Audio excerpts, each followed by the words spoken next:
back with another watch along, and West Ham versus Liverpool. Mo Salah almost comes close straight away in a few minutes into the game. Good save there by Alphonse Areola.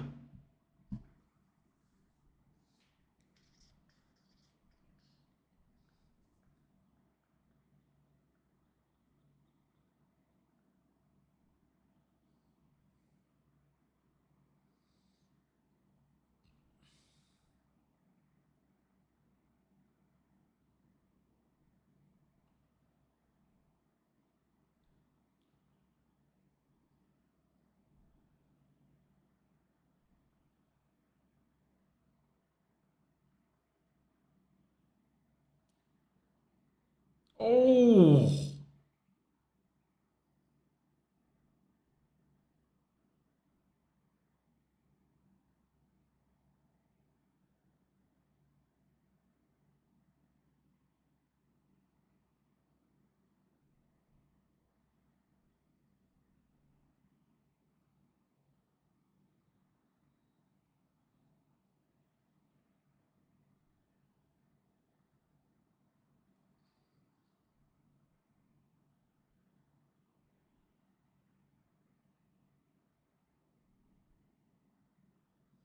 hello.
Hey, Shanks.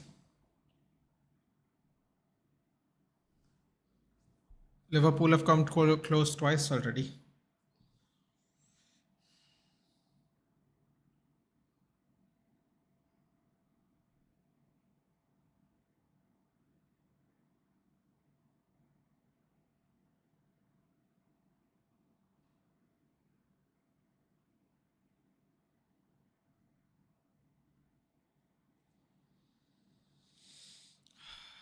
How's your week been, Shanks? What have you been up to?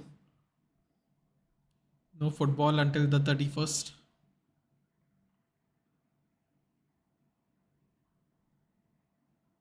Man City managed to win. I'm just praying for United relegation.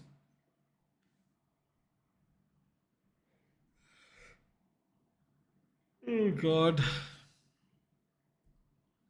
I don't know about chances of that, to be honest. Did you see what happened to Spurs?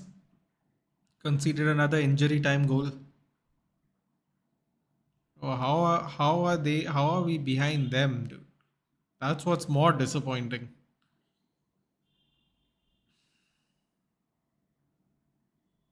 Yeah, I think that is for me that is more disappointing. Weirdly enough, it shouldn't really matter where Spurs are, but for some reason that bothers me.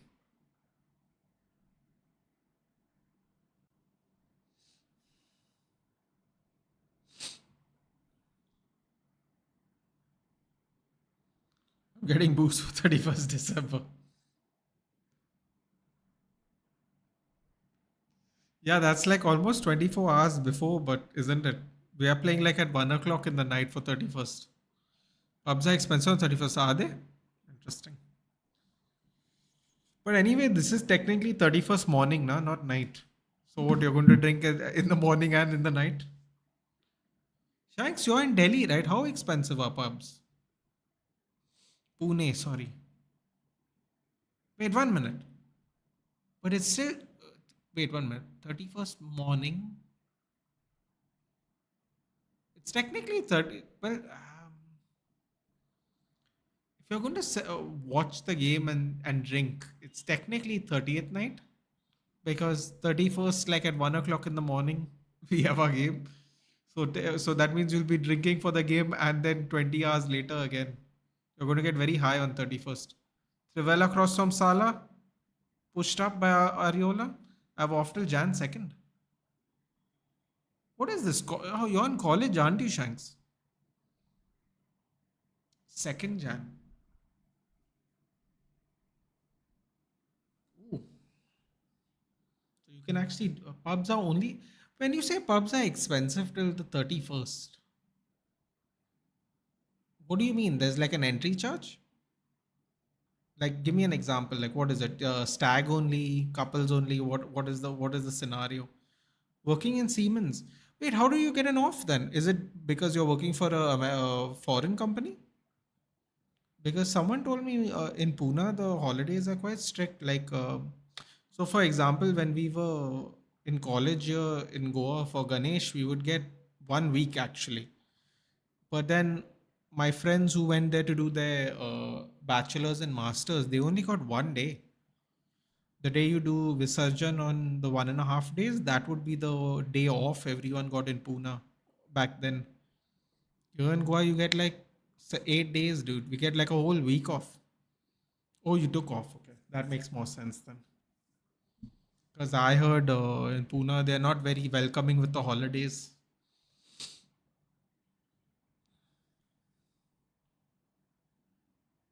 My friends are coming. Oh, then that's good, dude. You should do something. There's always going to be work. There's always going to be work. It's always going to be work. Oh, there we go.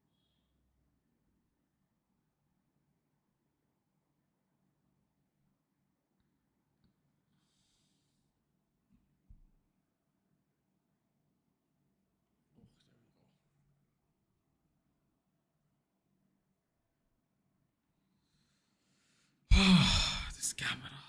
God help me.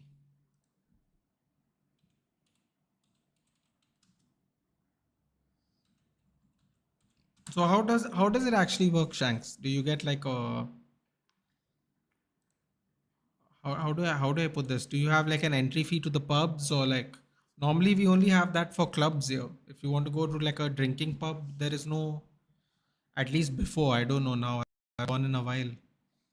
Uh, but normally there isn't one.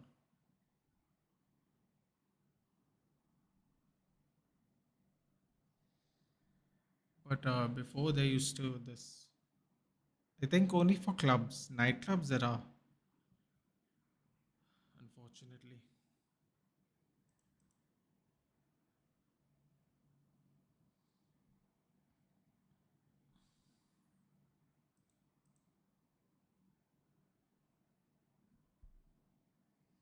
Price of price of booze gets high on 31st. Just booze, like straight booze. Like, okay, so you go to the club and then wow, that's shitty though, isn't it? That's really shitty because they just charge you more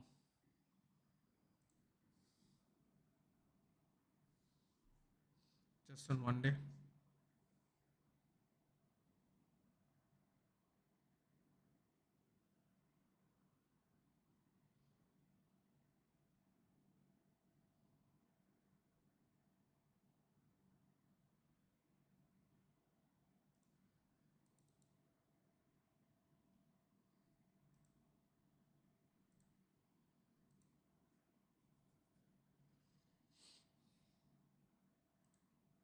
Where are your friends coming from? I assume some will be coming from Bombay.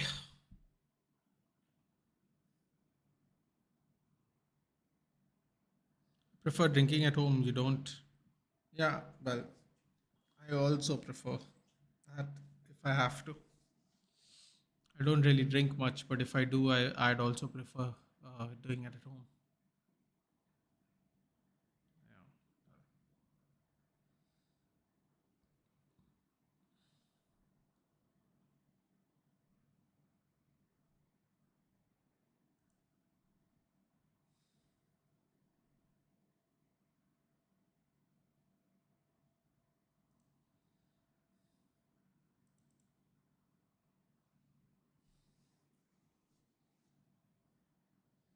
Have to follow all the etiquette.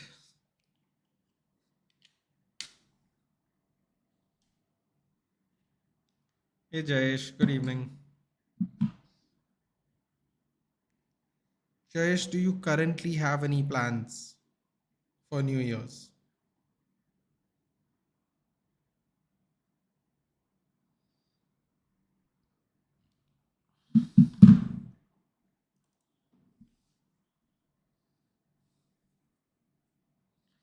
Liverpool are getting closer and closer, which is not great for us.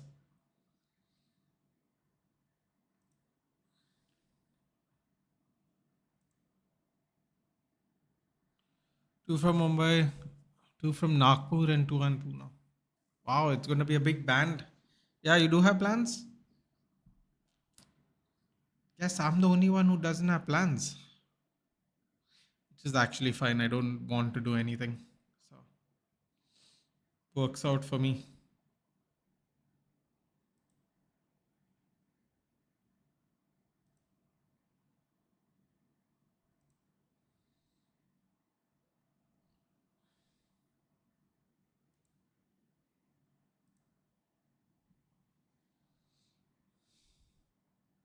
What are your plans, Jayesh?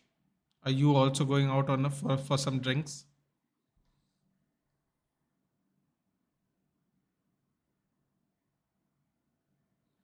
You're all friends since we were 6 years old. That's lovely. Vijay. I was 20. Vijay, it's been a while, buddy. Where have you been? Vijay is from Mangalore, I believe. Or Mangaluru, however people like to say it. I don't want to be political. It's been all right. Yeah, it's been a little rough, Vijay. I'm not going to lie. It's been rough, but hanging in there. Hanging in there. Life's been a little difficult personally for me. But yeah, other than that, still alive, still healthy. Studying all day is my plan. Have exams on the 11th. Oh, God. I wish I could say I miss those days, but I don't. 24 was rough for most of the people in some way. Yeah. I think for me, personally, the channel's not grown at all in 2024. I think that has taken a toll on me personally. I don't know. Just thinking about it though, it was a bad year. So since June, I wasn't having anything going right. Yeah, I haven't. It must be that long, Vijay. I haven't heard from you in months. What's been happening? Let's all catch up. We'll do a chill stream in the new year. How about that? Just make sure you're following me on Twitter and YouTube, so I can post it and then we can chill. Life has been rough ever since you got out of school. Fuck yeah. Tell me about it, bud. Tell me about it. It's been a long time since I've been out of school, and you know, you can start some match review. I'm gonna start doing it, Shanks. The main thing for me now is the thumbnail, man. My thumbnail, I I'm just not good enough with the thumbnails, man. And the thumbnails is what YouTube uses as a clicking imprint. I'll be very honest. There's a person helping me because I'm terrible at this shit, dude. There's a person helping me. She's very kind enough to do it for free all this time, and yeah, let's just leave it at that. I don't want to divulge too much, but yes, been a little offbeat in live streams during this late 2024. Yeah, swaps. I don't know. Everyone's been off. Yeah, everyone's been off. I don't know what it is. Even this year, for the first time in a long time, Christmas hasn't really been Christmas for me. If I'm being absolutely frank with you, I don't know. I don't know. Lots of things. Works. Yeah, Vijay. We'll do a chill stream. We can all talk about each other's shit. We can get it off our chest and relax. Just give me some time, man. I want to. There's a lot of changes I have to make, unfortunately. Maybe some matchday preview streams as well. That could help. You know what, Jayesh? I am down to do all this. It's just that I'm just going to be frank because I don't want to bullshit anyone. Everyone takes time out of their day to hang out with me, whether it's for 5 minutes or it's 50. So I'm just going to be absolutely frank here. I don't mind doing as many videos as it takes, no, to grow the channel. The the genuine problem, like the real problem is that one way or the other I will be clashing with someone else who has a bigger fan base, fan following, so on and so forth. So it's impossible to get any kind of target crowd. Because if I do it at a time that is early, all the people who go to work will miss it. If I do something that's a little too late, all the people that have college and exams will miss it. And if I do it at the right time, I will be going live with someone or the other who has a significantly bigger following than me, which means I will never able to get my own niche. So that's kind of the issue. If I'm being completely frank, yeah, that's it really. Like I, without going into too much detail about my frustration because it's not important. Everyone has tough lives. That is kind of my problem right now. I have no idea doing, like, I had the thumbnails for the game week predictions and everything. But when I did the game week predictions for a couple of weeks, there were barely anyone watching. So that was my issue. So it was one of, it's somewhat, these are the issues right now. I don't want to really, like, people have real life problems, so I don't want to complain about it, but it's been affecting me mentally. I'm not going to lie. It has been affecting me mentally. And I'm trying trying not to let it affect me, basically, is what I'm trying to say. Let me ask a friend of mine for thumbnails. Sure, Shanks, any help is appreciated. I mean, the help I'm getting, she's doing it for free, bro. I can't, like, I can't ask for more than that. She's using free softwares, which is kind of limited, and she's doing the best. She's doing more than the best, in my opinion. She does it anytime I ask her without even flinching. So it's the best I can do right now. It is what it is. I'm a little bit busy in my college life. I'll join you after 7. Of course, Swap. Come on. Life continues, man. Continues. For the most part, I'll be here, bro. One day, if it gets too much, I'll just bounce. It is what it is. Uh, I'm happy I got to this point. I'm happy I had fun. I enjoyed it. A lot of people do things they don't enjoy. So I feel very blessed that way, in a weird way. FPL doing good for now. 3 goal scorers. 3 goal scorers? Plus my midsems are coming this week, so yeah, gonna cook for a week. Bro, exam study first, bro. One might disagree, but irrespective of clashing time with, first of all, Apna Bidu King Eric. It's been a while, but hopefully you're good. One might disagree, but irrespective of clashing times with other creator, one has to pick the time that suits the audience you want to attract. I feel there's still a lot of untapped universe. You know what? I'd absolutely agree with you, King Eric. And you know what? Come the new year, I'm gonna put polls out. Now, unfortunately, I don't know if a lot of people don't even get the polls who subscribe and have the bell notification on. Is another thing I cannot control at all, King Eric. But what I'll do is I'll put a few polls out, and based on what people say, I will do it then, because I personally don't have an issue. I am very, very happy to hang out with you guys regularly. I have no problem. I quite enjoy it. Some of you guys might enjoy it too. Or maybe all of you enjoy it. I don't like to presume. But I need some kind of I need some kind of feedback. The thing is, I don't get any feedback on the community posts either, because a lot of people don't see the community posts. So I don't disagree with you at all, King Eric.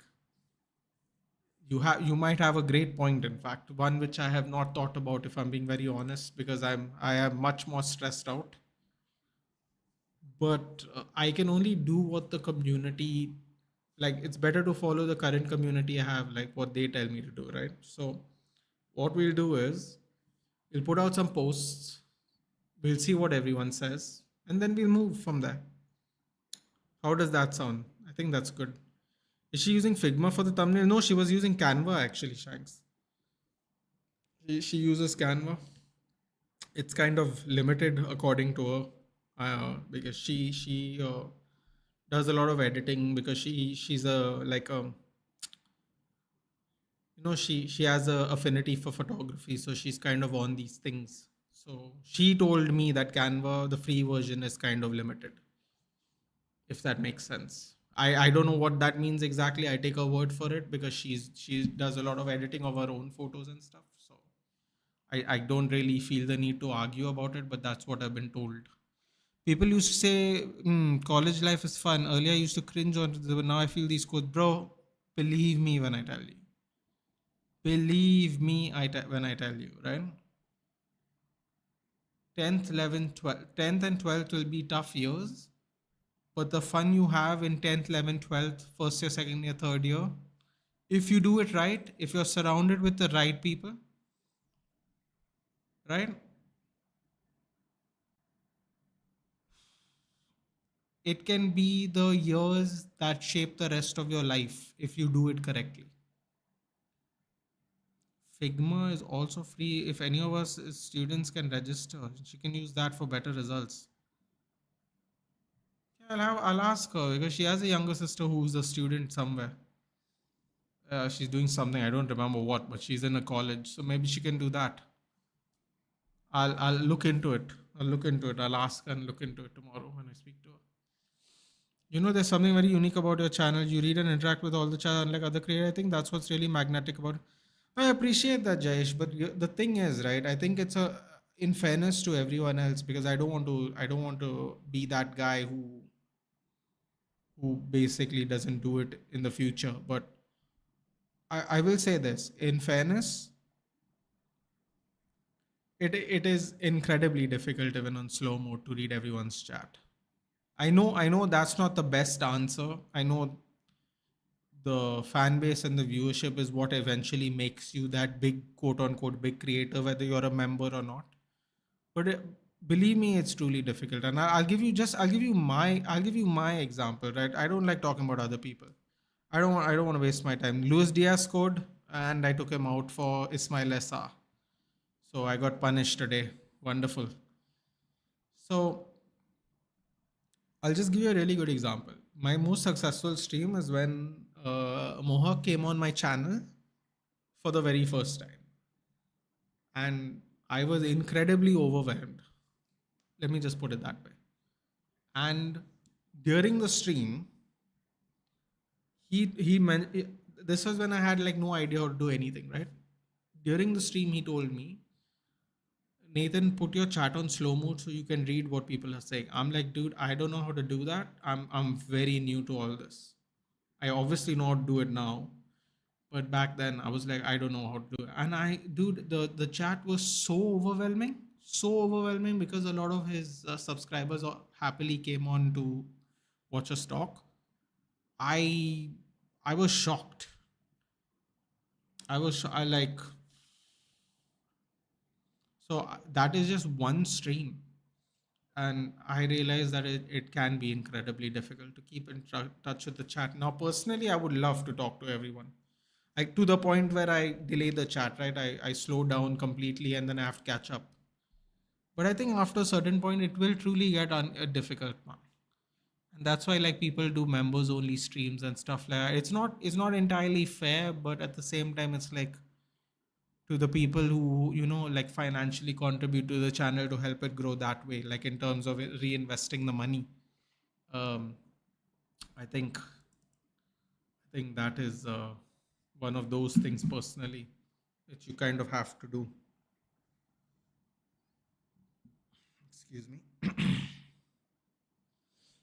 So far the assist has not been registered for whatever reason.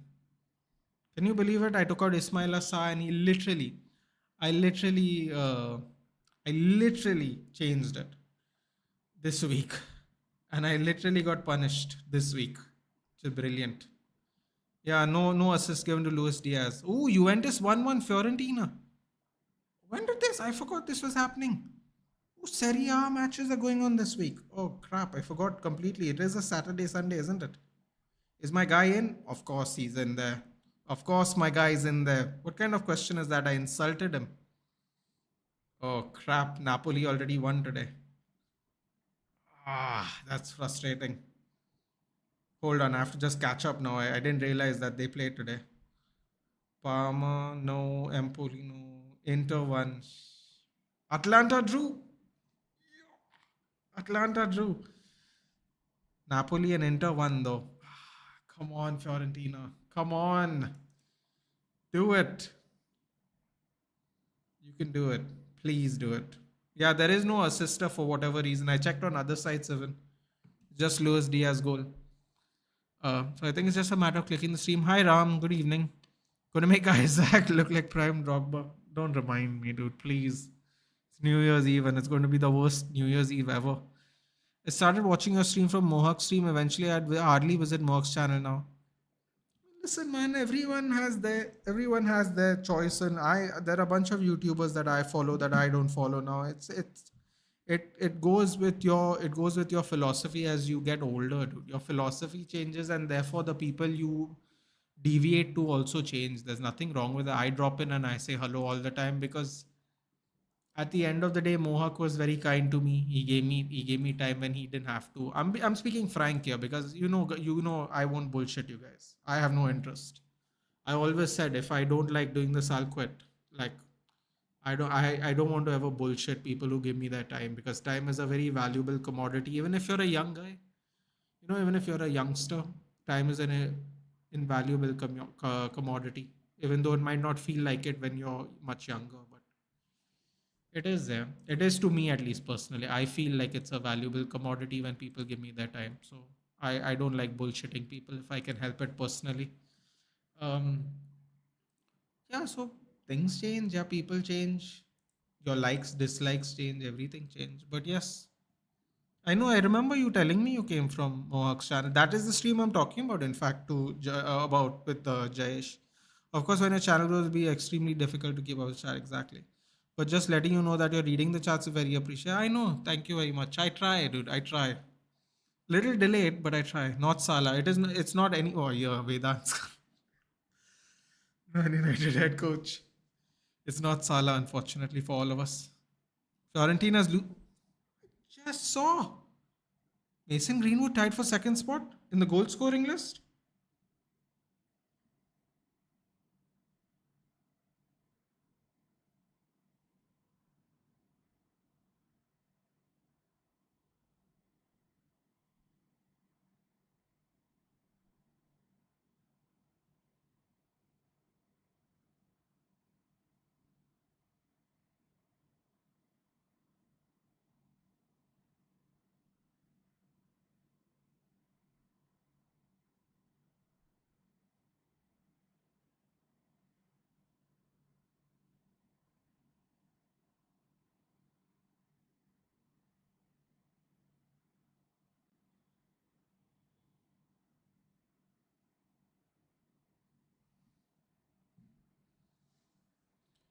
Damn, man. Look at Greenwood, bro. We'll never get Greenwood, dude. You can forget it. All these woke people will just complain all the time.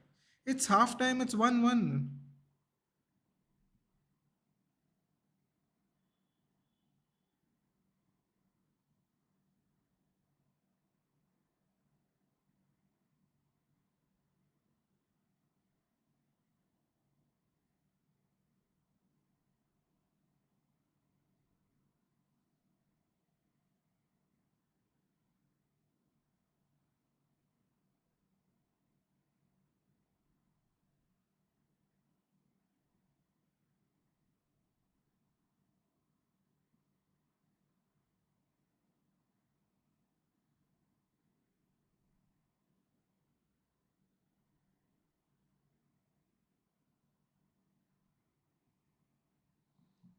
Bro, look at Greenwood, bro. The Greenwood's fucking balling in that trash league, yeah.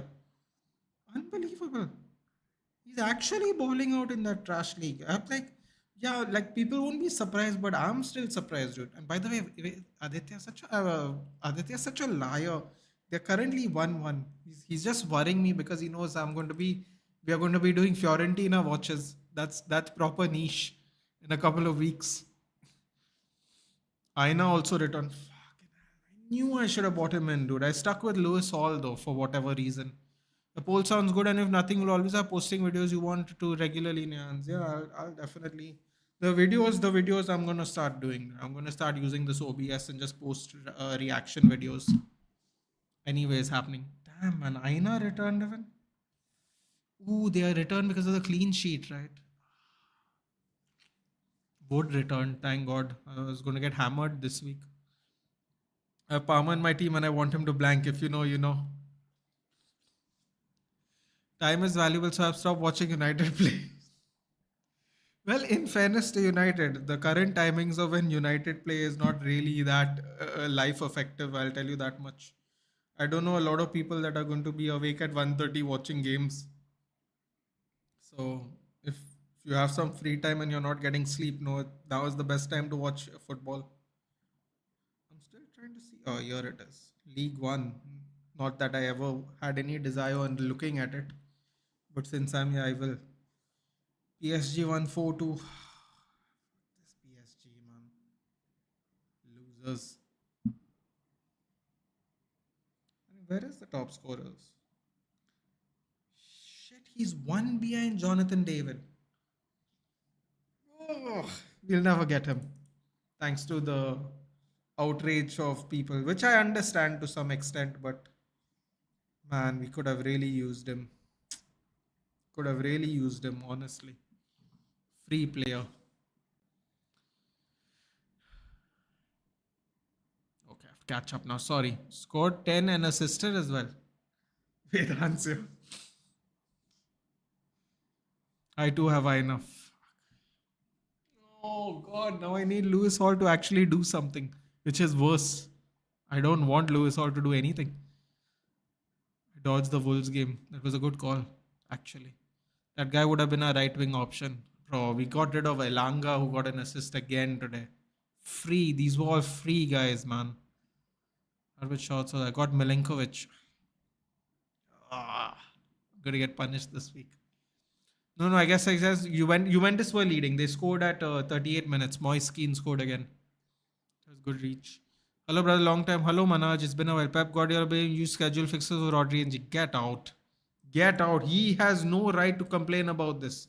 Crap. Liverpool scored again. Ah, no, man. Come on. West Ham, do something, yeah. God, this team is so irritating. Gakpo scored. Oh, come on.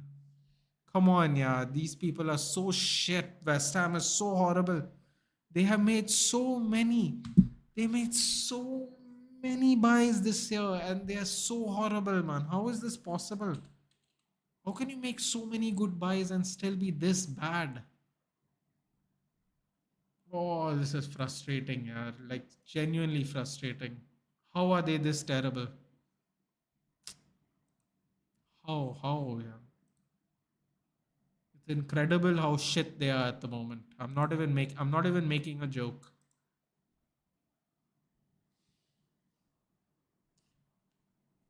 Incredible. Absolutely incredible.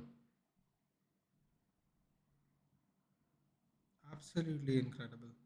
This is how bad they've become.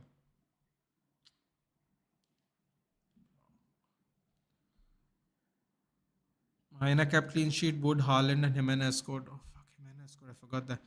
You're making that Discord channel anytime soon. I'm gonna have to figure out how to do it on my own, Jayesh. So it's not gonna look great, but most likely yes. To answer your question, last year stayed awake 3:35 when you see Atletico score with no. Uh, I have both Aina and Cells. That's a good shout. Cells is stacking up points, a lot of points. I might have to actually change my goalkeeper if Cells. I don't think I can actually anymore now. Now that I think about it, but I might get Cells if I have an. Thing is, I don't want to triple up on. I don't want to triple up on Forest.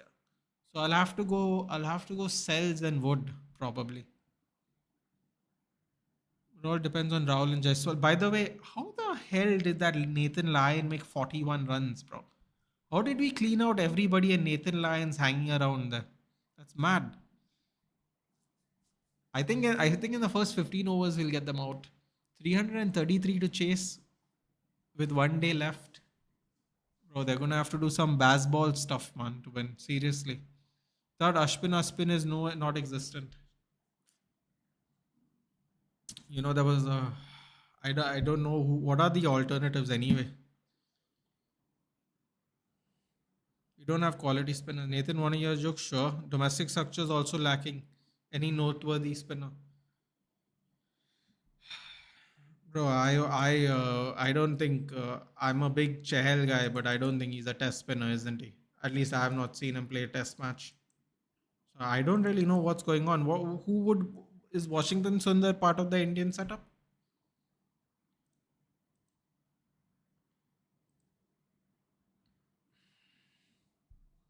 Lelanga and Greenwood exam make worry how usually the answer always in the academy, but Hamram's not been keen on trying any new ones. And you know what, King Eric? That's a interesting thing. I was just thinking about it. I was going to actually make a rant video, but then I cooled down.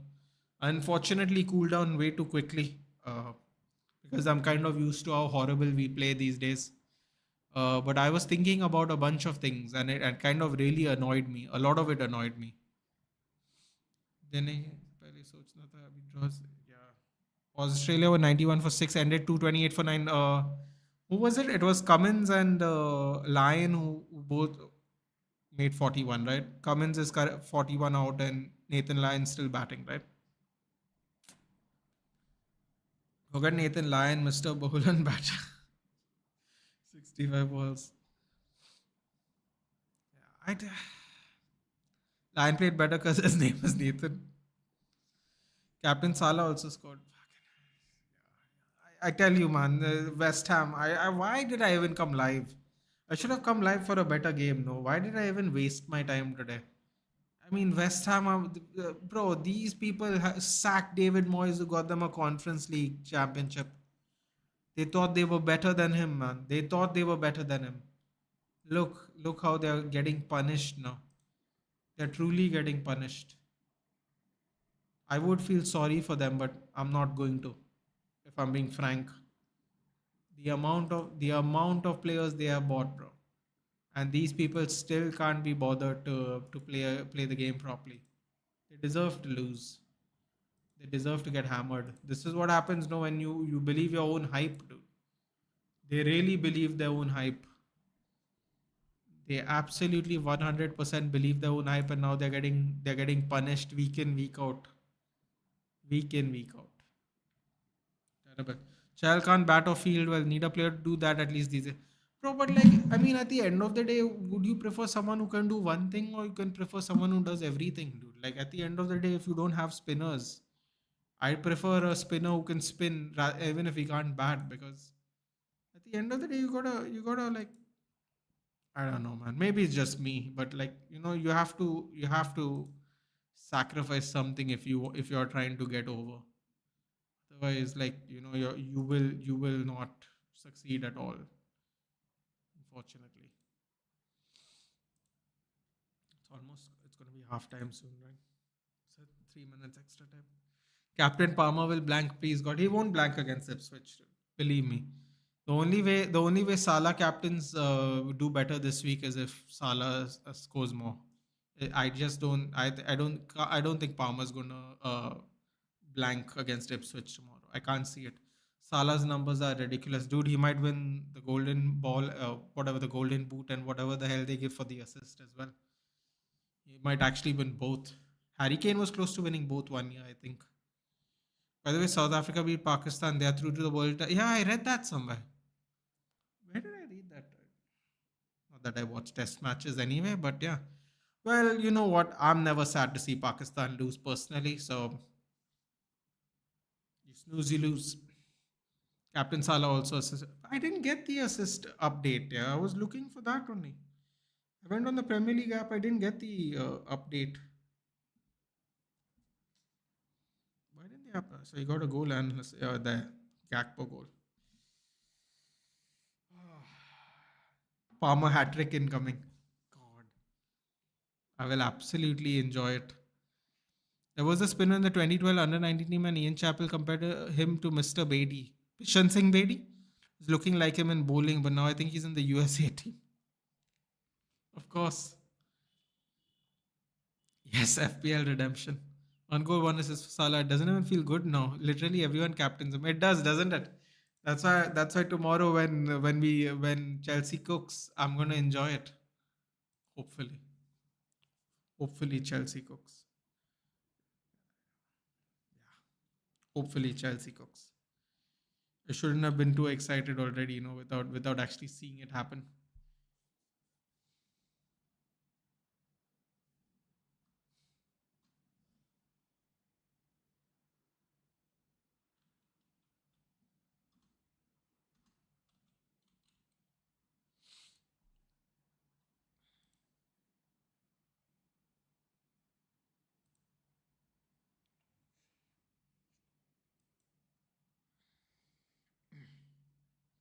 You were saying something about the academy. Oh yes, sorry, thank you.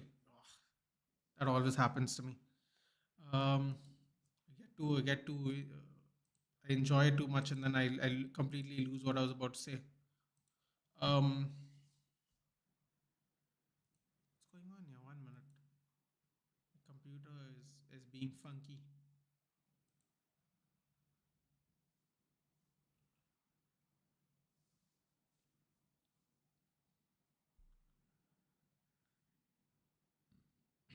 Yeah, so I was thinking about the wingers we sold right now. For everyone who's been here long enough, they all know I'm a big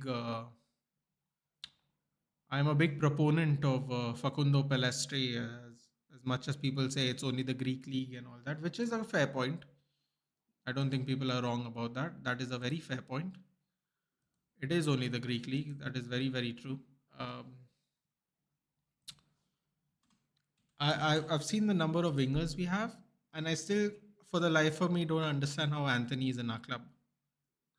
Like I'm not trying to bully Anthony. I know that is the thing everyone does now. You get a lot of joy out of it because it's good old fashioned banter. But I'm just going to ask you, if you take away his debut goal at Arsenal and you take away his Liverpool goal, right? Just in terms of what he does, okay?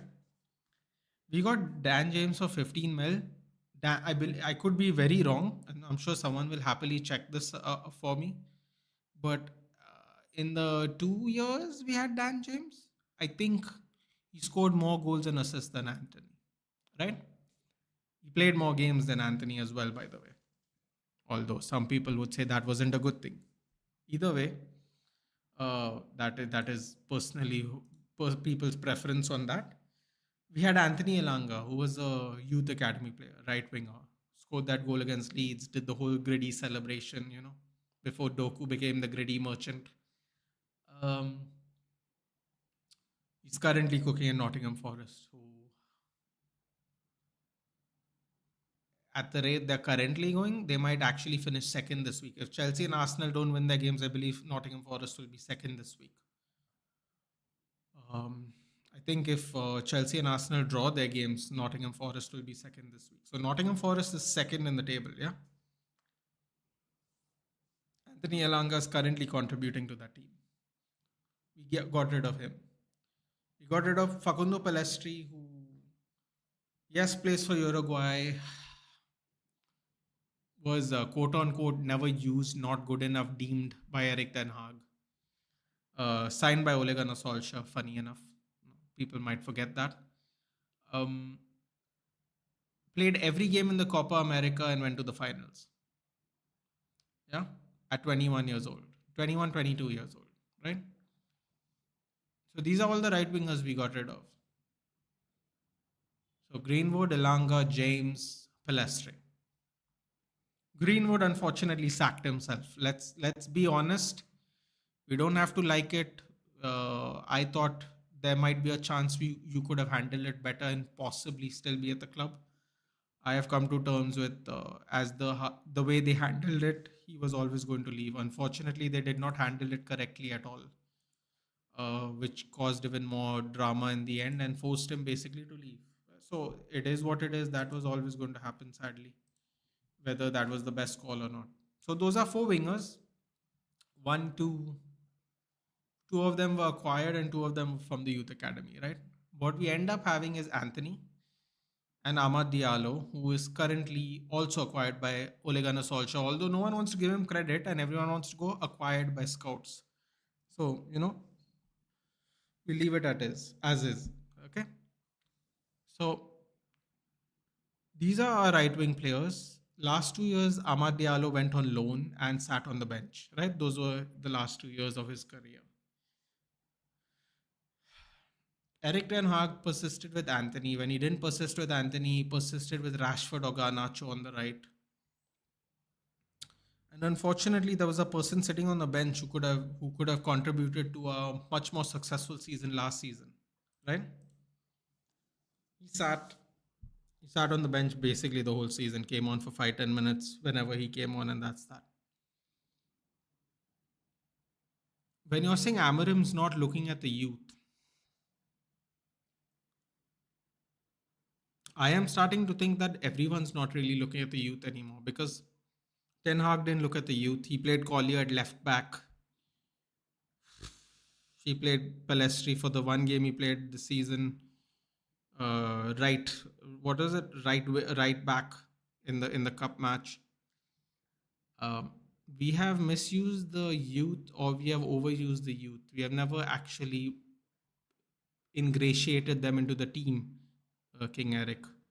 And I've realized that because now Menu, who looks like he does not fit the system, last year was all the rage. Literally 12 months later, he's in a system that he might not fit. This is going to be a very problematic period for our club. And it's going to be problematic in many ways. Amarim doesn't have his favorites, but he has players he trusts. So the players we don't want, for example, everyone talks about Dallo. He's going to play Dallo until he gets another option. I'm letting you know now. You're going to be frustrated every week, but he's going to play Dallo. I just think that we have never ever really ingratiated the youth into our club gradually. They were either all in or 5-minute cameos. Now, if you just, since we are talking about the youth, if you just take into the account that any combination of the two in the 3-4-3, the middle two, doesn't seem to be working. Any combination, right? You can say, yeah, this player is better than this player suits that, whatever. The point is, neither of the two are working. And we have Toby Collier who's just chilling. He's just either part of the squad, not part of the squad. And you would hope that Amarim would just play him because there's no other options finally. For now, for example, we don't have Bruno Ugarte for the Newcastle game. That means we only have we only have Casemiro Ericsson, right, as proper middle players, and Menu. You think he would play Ericsson in place of Bruno up in front, and he would play Ugarte and Menu. But if Menu is not working, you'd hope he'd play Ugarte and Collier just to try it out. He's not going to do that. So I don't really know when we are going to play academy players. Honestly, King Eric, if I'm being very frank, it's very frustrating. But I think we're stuck. Really, yeah, that's what I was thinking about. Oh, hold on. As usual, I have to catch up. Good night, Jayesh. Sorry, I didn't see that. Good night, Jayesh. If you're still here, I see Nate Captain Palmer. I did. Pro has captain. Nathan has captain Palmer. We need to blank. Reduce Nathan's points. We also believed in Hagi hype. Well, of course, 100% we believed in Ten Hag. But there are things I didn't like what he did last year that I voiced the whole year. His treatment of De Gea was absolutely inexcusable. And now we are stuck with not one but two shit goalkeepers.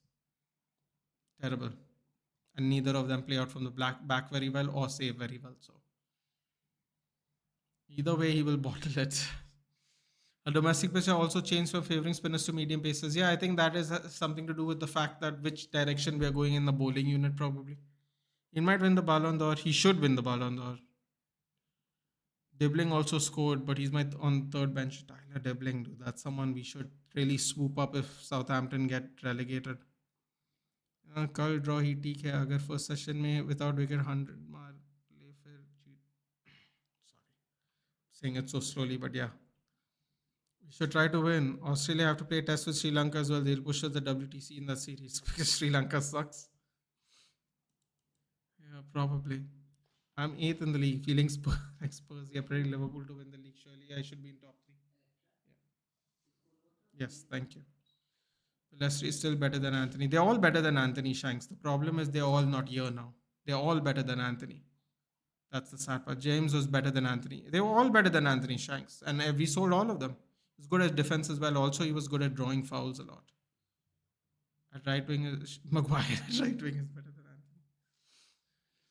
Saving everything for Netflix Raw show. Raw and SmackDown lacks star power for 2 weeks. Oh, by the way, Aditya, I don't know if you heard it today, but SmackDown is going to 3 hours. SmackDown's going to go to 3 hours on USA, and then eventually they'll go to Netflix. Bro, everything's going to be on Netflix. Thank God we get to watch it regularly still. But SmackDown apparently is going to go to 3 hours after Raw goes to Netflix. Lord Harry can play anyway. He's good. Want to hear another joke? Sure. Ole is smart, but player power and management ruined his stint at United. Yeah, and that's the problem. I think the club wants still Anthony just like Palestri or Danjin. Problem is lack of people coming from his own willingness rather say the given contract other wingers left to play exactly. It's such a great point, King Eric. You know what's funny about that? We sold Dan James at a profit. We sold Palestri at a well, we didn't sell Palestri at a profit to be fair, but that's because we didn't play him or send him on loan. So he suffered unfortunately. We sold Dan James, Anthony Elanga on profit. Obviously Mason Greenwood by default is profit. Um, we're not going to sell Anthony for a profit, dude. And that's the person we decided to keep instead of all these players. So that's horrible. Crystal Palace's Chaluba has more goals than City's winger Savinho. By the way, Crystal Palace really ruined me. I thought Sa was going to score today. I took out Diaz for Sa and Diaz scored. Should have just stuck with my team, honestly. We played well, but the game's been in first gear. Well, you don't need to go past first gear, Zane, because West Ham are horrible. Congratulations. Vedant should look to win in Sydney if it ends 1-1. Also, we will retain the BGT. Oh, good point. Australia have a point deduction due to slow. Jesus, in a test match, they can't bowl the overs quickly. That's a new low. Oscar Bell से मारेगा नहीं. Watch his podcast he had with Neville. He said that he asked United to buy Haaland. Yeah, I did read it. I did.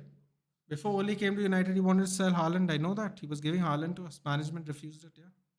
Bro, we have rejected what players? Thoughts on Nuno Mensch and... it's not Mendes, by the way. It's Mensch. Mendes. Portuguese. And Bellingham. Joe Bellingham, for the record. Not to give Aditya a fright. Not that he would come now. Um, thank you.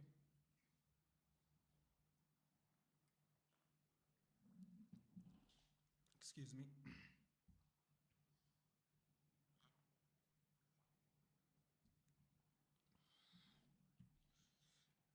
I wouldn't take Nuno Mendes, and I'll tell you why. I wouldn't take Nuno Mendes because he's injury prone, right? He has injury issues. There is no point, even though he is younger, there is no point having two injury prone left backs. Now, why I say two? Because no matter who you sell, we'll have the other one unless we sell both. So instead of replacing an injury prone left back with a properly fit left back, we'll get another one in his place, another injury prone one. Makes no sense. Very exciting player, but no. Joe Bellingham. Be honest with you, dude. If we're going at Sunderland, I was looking at Riggs or Rig. I don't know how you say. Is it Rig or Riggs? I don't remember. Joe Bellingham's interesting though. Joe Bellingham is interesting. I thought we would snap him up last season, before he gets too in demand. Uh, Very interesting, but I don't know how much money we have, man. I'm more interested in Bellingham though. Nuno Mendes. Better for our team, could be a liability, but bigger liability. Bro, this Liverpool is unstoppable. Hey, Harsha. Yeah, listen, man. West Ham, I mean, the Moyes curse is real, bro. We made the joke, right? Moyes made us worse. Bro, whatever Moyes has done to them, it's a lot worse than what he did to us. I'll tell you that much. And it's only been a few months. He must have been really upset, dude, the way he got wronged. That was a good old bashing by Gavaskar. Jayesh, Danny Onmo ka kya hua? I don't know if Jayesh is here now, but they basically can't get it over the line because of financial fair play. So they won't able to register him, which means I think he has to go back to Germany. I'm not sure. Maybe another loan? I don't know. But yeah, you make it too easy. LJ, I don't think you make it too easy. I'm not taking anything away from you, but we have to acknowledge that West Ham is really shit. And I mean really shit. They had one of the best transfer windows, and this is what they perform. It's absolutely terrible. बेचते रहेंगे लगता है. They can't do it, dude. They can't get it registered. It's a real problem. They can't get him registered in time. I think playing 3-4-3 is going to cost us top 8 finish. That's a fantastic point, Shanks. I am waiting for the Liverpool game to do a proper, I don't want to say analysis because I'm not a nerd of in that sense, like a proper footballing nerd, but I want to give my feelings about everything. And I'm going to give you a little spoiler alert. Amarim is not going to be spared in this reaction of mine. And I will explain why in that video. But I'm just giving a little sneak peek because I know a lot of people don't want to blame Amarim and people can do whatever they want. It's a free country, it's a free world. But I have some problems with what's going on. And for the last two managers, I said nothing. I watched it. I was deemed over positive. So now I have a feeling and I'm going to say it. Let's see what happens. King Salah reign. It's too good. Just too good. We don't want rather we get Ryan Aitnouri. Ryan Aitnouri for sure. You don't want Tyler Dibbling. Interesting. But we were looking at him last season before the season began. We were looking at Dibbling. We were looking at Aitnouri even. OMG, ball man. Thuram has scored 2-1 Juventus. Come on, man. Oh my god, he's bringing on this giant German fellow. Fulkrug's coming on. Fulkrug and Todibo coming. Bro, they bought these players and they don't even play them. Like, I don't get it. They actually like they actually bought these players and don't use them, which is absolutely interesting. Like I don't think these guys have played as much football as they have since coming here, have they?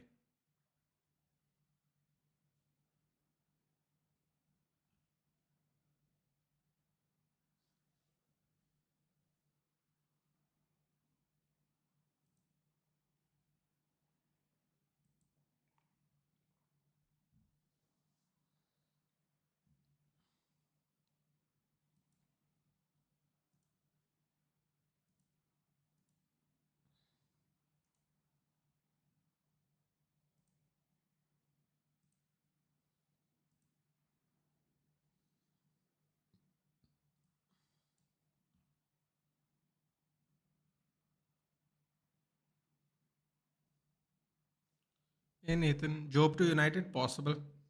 Who's going to watch SmackDown for 3 hours? Well, it depends, dude. Depends on who they can get. You're talking about now, right? Who knows who's going to show up in January after Royal Rumble? You have to look at it from that point of view. SmackDown makes some good buys. That's why this so-called transfer window is open now because they're both going to go to 3 hours, which means they're going to stack up the roster. Which means for people who like NXT like me, the NXT boys are going to come out and play, which I think is going to be very exciting. By the way, I think Trick Williams is going to be in the Royal Rumble, and the crowd's going to absolutely explode. Called it your first.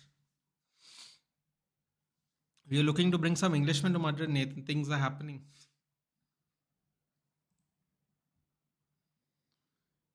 I would absolutely love it. I would absolutely love it if you bought Rashford, dude. I think it would be a great buy for you guys. Absolutely great buy. We finally won a game of football. Yeah,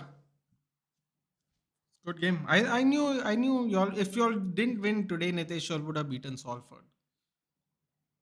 At least that's what I think. Think playing back four and would have been better. Playing back three in Europa would have been better. I think playing back four would have been better. Period. Simply because everyone knows how to play that way. Start the new season playing a new formation. But yeah, Fiorentina winning. Scudetto is falling apart. Good night, Vedant. Take care. Cena and Cody in WrestleMania is also rumored. Don't know about that one. Don't know. I don't know if I like that one or not.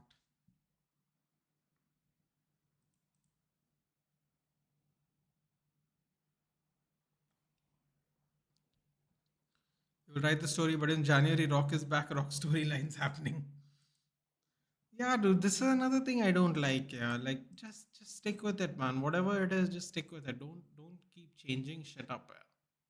It's very frustrating. Borja Sainz and Jack Rodoni, youth and talented too. Borja Sainz, which team does he play for? Either you can keep Rashford or you can give him to Barcelona, VI or someone else.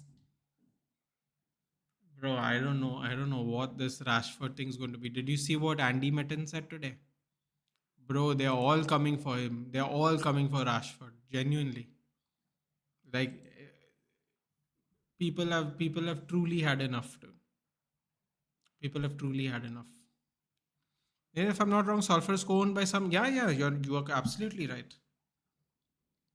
They are owned by quite a few ex United players actually, and they at many points of time they trade they get United talent youngsters and talent even from the ex United players to the team.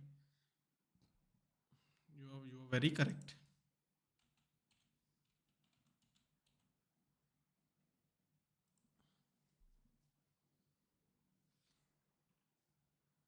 Liverpool is gonna cook West Ham, bro. They're gonna score two more goals. Mark my words. I mean, Liverpool is just horrendous, man. Absolutely horrendous. So Kefrem Thuram has scored a brace in this match. It's absolutely crazy. Kefrem Thuram of all people has scored two goals.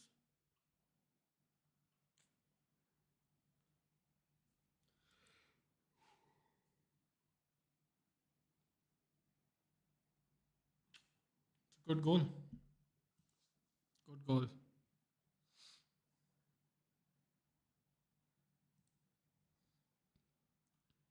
Winged Eagle makes new title look like 13-year-old kids attempt to make title for his own fantasy. Bro, seriously, that's such a great point. The old Winged Eagle title, I don't know why do they have to change everything, dude? It's so frustrating. Every time they keep changing the tag belts, the intercontinental belt. Dude, the old intercontinental belt used to look so cool in blue. And they removed the European title. I used to watch back then, dude, when there was a intercontinental title, a US title, and a European title. I used to watch it when there was a European title. If I'm not mistaken, the US title was something I think that was in WCW, and then they bought it on eventually, right? It went everywhere and then went to WWE. I could be wrong, but there was a US title, Intercontinental title, and European title as well in WWE or WWF, I should say. They keep changing the titles, dude. It's so frustrating. No? You can't keep track, first of all, how many times they keep changing the title color. Like the old wingy, it just looks classic, dude. Even the big, the old WCW belt, the big fat one. I don't know what it's called. I think it's called the Big Boy or something. They're just plain gold. Uh, Ric Flair used to have it in WCW. That old title, Batista and all had it.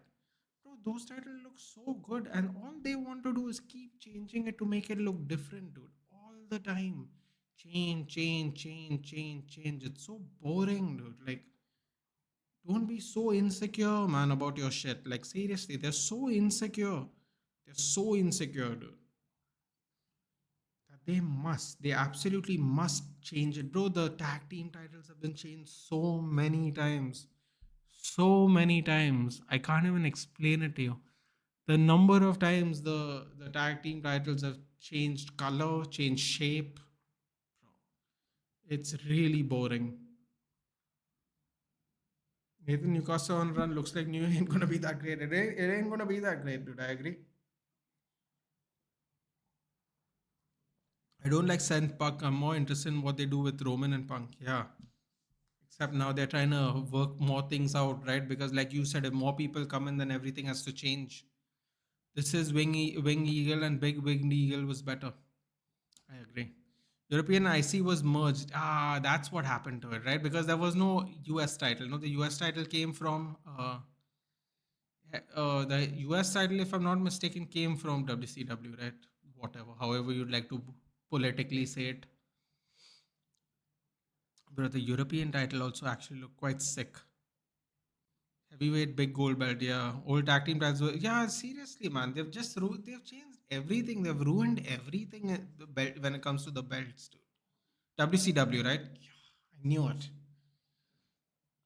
Because I remember it being only two secondary belts, European IC. And then I think when that all came over, they merged those two, which I didn't think they should have done. But you know what they should have done? They should have bought the European title back in NXT Europe, which, sorry, NXT UK, which at some point of time is going to be NXT Europe, but they have not decided when that is still. They're still figuring that out. That was a good idea, though. They used to get the NXT UK people back to NXT. It was a good filter, good feeder, I should say. Nathan, the year you were born, which titles did United win and who was the top scorer? Nice try, bud. Nice try. There was ECW, also Paul Heyman's brainchild. It was wide. The ECW hardcore belt.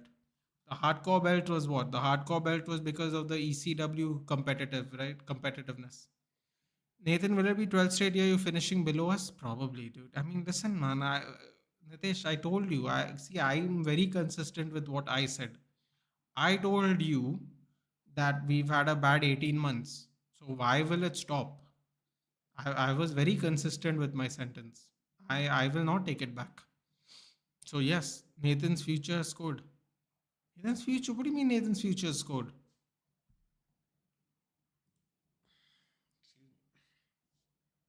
You know what? I just saw something about the Portuguese league.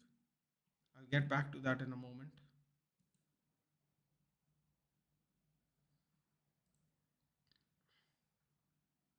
Oh fucking hell. Not him, dude.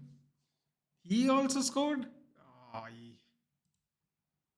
I'm looking at stuff here and I wasn't keeping an eye on the match. So Trenty Locks has scored even, apparently. Let's see the goal. Good passing around.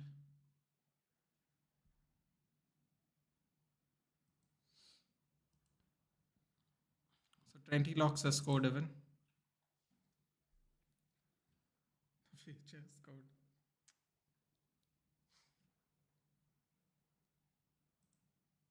Okay, I saw something very interesting, okay?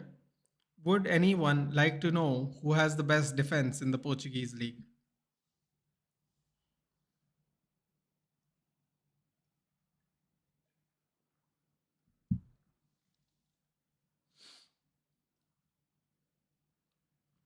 The best defense in the league right now is Benfica. They have only conceded eighth.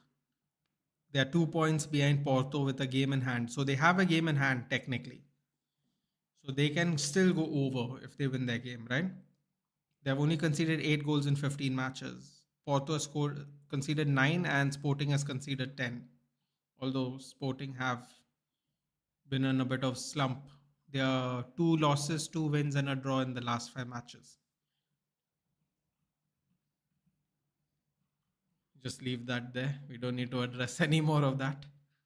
Sporting are playing Benfica in 2 hours. So second and third will play each other. Whoever wins most likely will go top of the table. The next game is going to be very interesting. Benfica have the best defense in the league. And guess who's part of the defense of Benfica? Another youth player to answer King Eric from earlier. Alvaro Fernandez Carreras. God, this is very frustrating, man.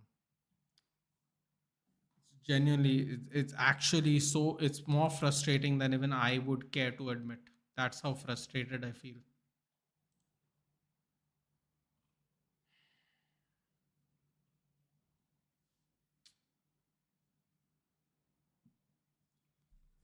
Very frustrating.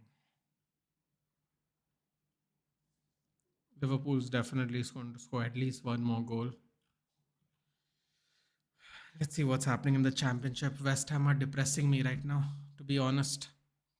Sound odd, but I feel Amram can solve a lot of headaches by simple, humble adjustment of using actual fingers on wing and letting Dalo Mas be Ugate's defensive partner in the center where they invert.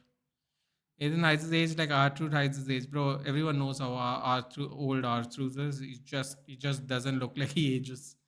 Trust me. R-Truth is older than almost everybody that works there. And I'm not just talking about wrestlers. Let me put it that way. I think we will take. Did someone score? No. My dream to watch United in the championship is more realistic than finishing top seven. You can say that again, but you can say that again.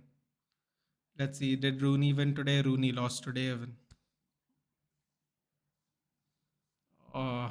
He's also starting to depress me, unfortunately. Come on, tell me my boy Carrick at least won this week. Come on, Carrick.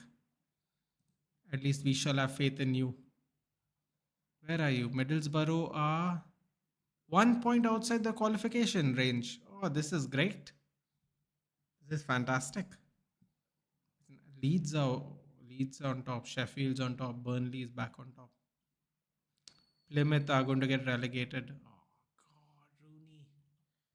Rooney's going to get Plymouth relegated now. Not great, personally.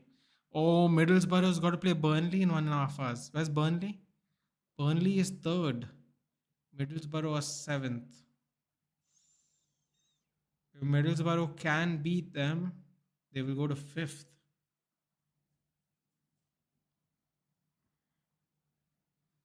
If Burnley beat Middlesbrough, they go to top of the table. Wow. Excuse me. Hello, Danish. It's been a while, but how have you been? I think we will take more time than Liverpool to win the league. I don't think it's going to be that bad, dude, but it's definitely about to get a lot worse. Carrick will play at 1:30. Exactly, Abhijay. I just read that. Burnley. And Alvaro will play at 2 o'clock against Sporting. Yeah. 2 and 3. That too, Nathan, the feeling when you get a player for free, that too quality. Just relax, bro. Okay? Just relax. You don't know it's gonna happen yet, okay? Don't get excited and then nothing happens, okay? I'm telling you, you'll regret it. Take it from me. It happens all the time. You'll regret it when nothing happens. But to answer King Eric's statement, bro, I don't think he's gonna change, man. I don't think he's gonna change. And I know there are a lot of people who are like, why should he change?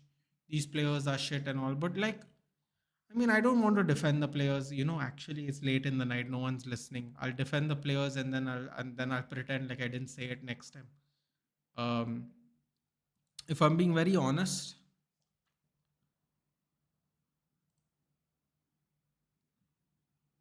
if I'm being very honest,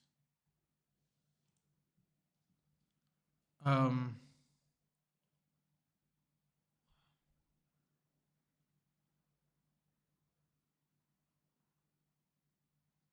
he's not going to change, and he's going to expose these players. But the problem is, he's going to expose these players to the point where we end up losing out the most.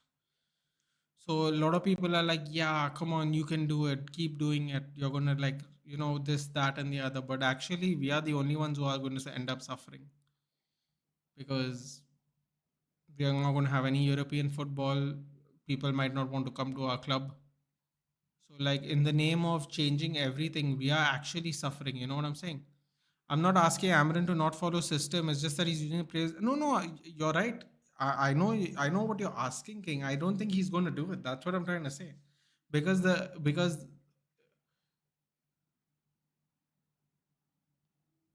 system can be rigid, but the players can be fluid. But he doesn't want to do that. doesn't want to do that. If he wanted to do that, he would play Anthony at left wing back and play Darlow at right wing back because Mazraoui is not playing good at right wing back. I didn't want to say this, right? I didn't want to say this, but there's two things I've realized. You know what those things are? Mazraoui can't play right wing back because both his matches at right wing were not good. His performances weren't good. And here's the funny thing, right? Um, so this is what I've realized. Okay, if anyone thinks I'm wrong, right? Okay, the hypocrisy of creator, bro. A lot of people are bashing Dalo Danish. The problem is it's not his fault. He's playing left. A lot of people are actually bashing Dallo. In fact, you have missed a couple of streams. I've been trying to defend him by just saying no one else is there to play that position. And Amorim, just like Ten Hag, is not switching wing backs or wingers or whatever you want to call it. But to answer, to continue on what I was saying with King Eric is there are three things I've noticed. Okay, now tell me something before we continue with any conversation. Tell me if you have noticed this. Okay, in the last three games, I've noticed three things. Ahmad plays better at right winger, right wing back, whatever you want to call it, on the right hand side. He does not play better in the 10. Okay, so I think Ahmad plays better on the right wing back. I think Mazraoui plays better at right center back, and I think Dallo plays better at right wing back. Now the problem with this is only two of them can actually go back to their original positions. Dallo is the odd one out. Instead of playing Dallo and let him go get under, getting under this pressure and constantly being called out for playing badly, why don't you just try Anthony on the left hand side? Let him be the conventional winger that bombs down and crosses with his left. Let Dallo be the right hand side winger. Let him invert if he wants to invert, and let Ahmad play in the 10. But the problem is he doesn't want to do any of those things, King Eric, which is the problem. We all sat here and thought, no, maybe he's going to play Anthony at left wing back. He has not played Anthony at left wing back for I think maybe 10 minutes. He played like 3-4 games ago. After that, we have not seen it. So that's why I said my reaction after Liverpool game is I'm going to call everyone out, everybody, players, manager, owner, everything. It's going to be a long video. Even if we beat Liverpool, maybe if we don't beat Liverpool, I'll postpone it, but that video will come because I am honestly, I have actually reached the point where I'm genuinely fed up, and I've been trying my best not to scream and react in the moment, and I've been trying my best to take it as it is, but honestly, it is getting on my own head now. So I am just going to say how I feel. Getting giddy for no reason. So players look like absolute duds. How are we going to sell them? Exactly, dude. Exactly. That's a great point. Instead of being flexible with the players and trying to get a value out of them, he wants to play them in these positions where their value is basically dropping as the weeks go by. 100%. I didn't worry when you said Bellingham. I knew you were talking about the other one because the one we have wants to play with us for many, many years and probably retire with us. Madrid has beautiful weather. I actually think Bellingham will come back to England, but I don't know when, if I'm being honest. I think he will come back to England though. I don't think the shit is going to get fixed until we have old players from LVG to ET. Sadly, it includes. Listen, dude. I'm about to shock a lot of people here. I'm not. I am officially not happy with Bruno too, but the reasons are very different. I think, unfortunately. Nathan ETH is gone. Amarim's here, but the hypocrisy of curators bias. Yeah, I read that. It isn't Dallas' fault. I'm talking about Amarim's decision. Yeah, it's not Dallas' fault. That's what I'm saying. That's how I was defending him, Danish. But at the end of the day, he was one of our best players, but he played at left back. You get what I'm saying, Danish? He played at left back last season. I would arguably say he was one of our better players last season, even though we finished eighth. His wing back position is just not suiting him, unfortunately. But we bash players not being flexible. Yes, we that. But managers should also be flexible. ETH was rigid. Amarim is. Even Saf was also rigid, but he adapted after Jose came in the league. Yeah, good point. I mean, look at Ange, dude. He was minutes away from having finally getting 3 points. Wolves came back. By the way, Wolves haven't lost under the new manager. They've taken 7 out of 9 points, which is incredible. They really like someone's. I think it was Shanks only, or it was Vedant. I don't remember, but they said that when we were when we were playing them a few days ago, they really wanted Gary O'Neill sacked, and I found it very funny because it really does seem like that. It really player power is the real thing, man. Even in a team like Wolves, player power is the real thing. So that puts a lot of things in perspective, isn't it? To play devil's advocate, I think Dallo has been the only one managing left wide position in training. Rest must be worse. Samarin will back Dallo and help him even if he struggles. Exactly, King Eric. I've been trying to say this, but a lot of people watching the game with me, they are just not happy. Which I understand, man. Listen, everyone reacts to things differently, which is perfectly fine. That's how it should be, right? That's what's authentic fan reaction. But at the same time, if we are to be absolutely honest, right, the way you're being honestly criticizing Dallo, which is fair, if I ask someone to tell me in that team someone else to play left wing back position, we can't get anyone else. No one else is going to be picked. That is exactly what you said, King Eric. And I think that is exactly why I can't really go in on Dallo. Everybody else, though, I have words. I have words for a lot of them. But Dallo is the one person who's still getting a pass for me, and it's not even his fault, quite honestly. Like there's only so much I can blame Dallo. That's all I can say about that in general.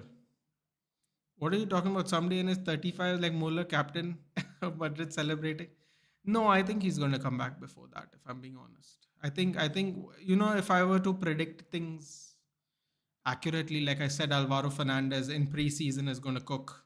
2 years later, best defense in the Portuguese league. 20 years old. Um, I think Real Madrid are going to get too many talented players, and I think at the right time a good offer will come, and I think he will decide to come back. That's what I think it is. I don't think it's going to be a fight. I don't think it's going to be like a disagreement. I think he will do what he thinks is enough in that period of time, and I think he's going to come back. That's what I think. Less than 10 minutes of Fiorentina. Damn it, Napoli won, Inter won. This is Atlanta drew. We needed a win this week badly.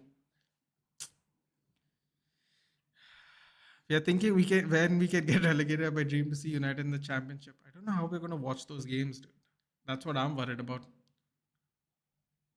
Hey Tualamba. Nothing, dude. We're just watching the match, really. I mean, I was watching the match. I'm not doing it right now. I'm busy talking about United, but watching the match until it was 4-0, and then it all seemed a little pointless, to be completely blunt. And when I mean all, I mean all. It all became pointless because how many more goals are they going to score? So Nathan is not so much enjoying Liverpool play. No, dude, I'll tell you what. It's more I'm not enjoying West Ham because I think I feel like West Ham's going to turn it around every week with all the money they've spent, and they seem to be getting worse.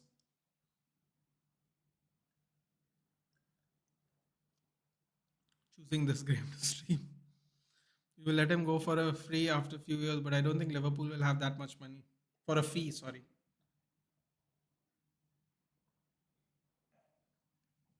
I think he's actually going to either join us or he's going to join or Chelsea. I think that's what's going to happen. If I'm being honest, I think that's how I see it happening. However, in 3 years' time, when his contract ends, I think it's 3 years' time, right? 3 years' time, 5-year contract, right? I don't know where we're going to be in 3 years' time. If we finish the next 3 years in Champions League positions consistently, I think it's a good shout. If we don't, it's probably going to join Chelsea. That's what I think. This is the only way we can get a title, Nate. Otherwise, we will be in our 50s to see United win. Don't say that, dude. Don't say that, man. Please. Don't say that. That's the really worst nightmare.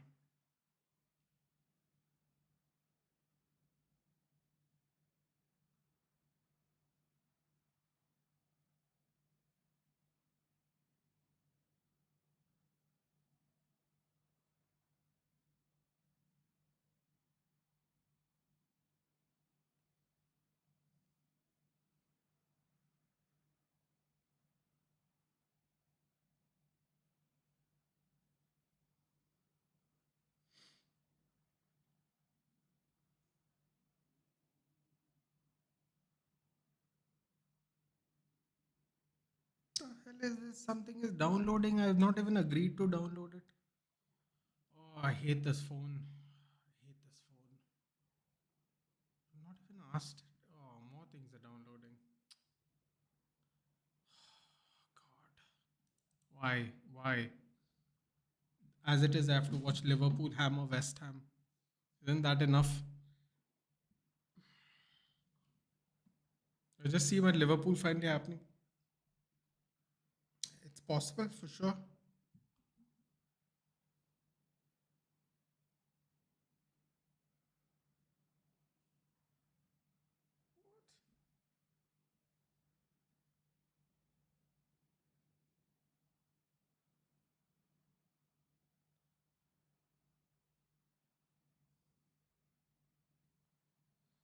Oh, God, I hate Twitter. That's all I'll say. Currently hating this game more. Maybe by that time, Liverpool has some Qatari or Saudi owners who will spend. I don't think the Liverpool fans will be happy about that, to be honest. Possible. Who's winning? Liverpool's winning 4-0.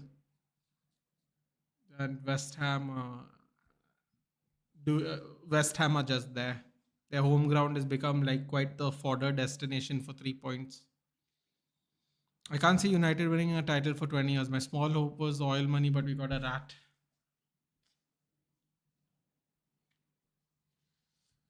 God, absolute disaster, man. Really disastrous. We have been dealt a really shitty hand this last 2 seasons. It's been, what has it been? It's been a year and less than a week since we got Ineos's ownership. 24th, I think, was when they signed, right? When the news came out. 30th New Year's Eve will make it 1 week and a year to the day that we got Ineos ownership. Not much else you can say about that.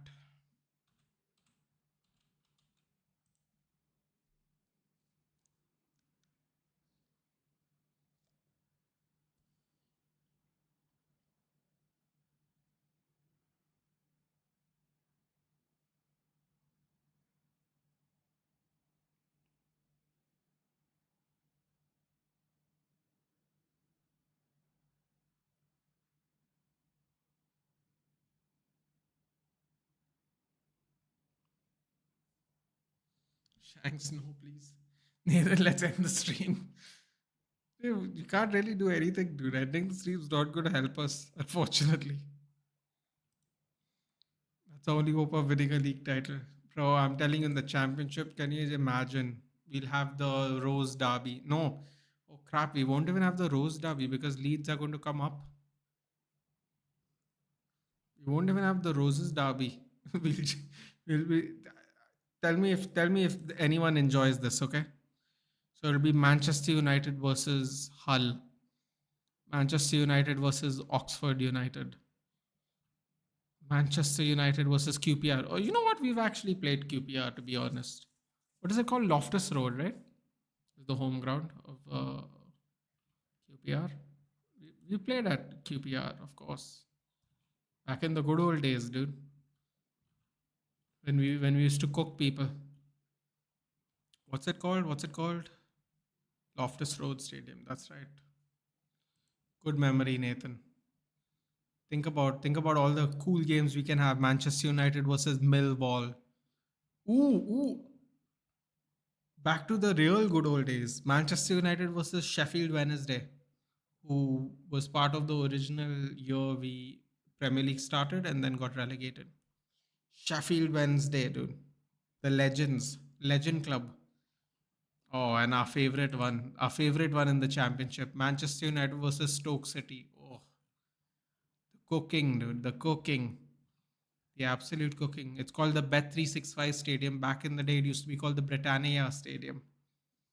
No biscuits, only rain. Only rain available, unfortunately, during those days. No biscuits. No biscuits for bad people. He came to make money here, same Sir Jim. Yeah, seems that way, no? But we didn't want the Qataris because of human rights violations that have nothing to do with Manchester. Yay. Rio Ferdinand played for QPR, I think. I didn't we get him from Leeds? No, that was Alan Smith. We got Alan Smith from Leeds, right? No, wait. I'm pretty sure we got Rio Ferdinand from Leeds. That is no Anton Ferdinand played for QPR, if I remember correctly. His brother Anton, good old Anton Ferdinand, the less than brother. Same hairstyle at one point of time though. That was interesting. That was an interesting look when they both had the cornrows. Okay, Ferdinand. He's not looking great at 46 though. He's looking a bit rough. Oh, he played for Queens Park Rangers after United. Oh, he played one season for Queens Park Rangers, then he retired. Okay. I thought he meant before. We got him from Leeds. He played after. That is correct. He played one season after. If I'm not mistaken, his brother definitely played for QPR as well, though. I'm almost certain. So he retired 3 days after his contract with QPR ended. He signed to QPR with on a year. He signed for a year there.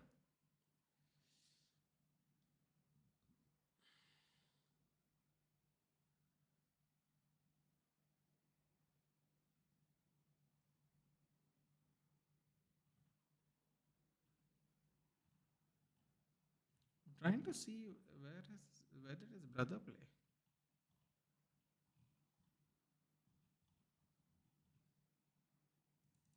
Was Anton Ferdinand not his brother? I was pretty sure Anton Ferdinand was his brother.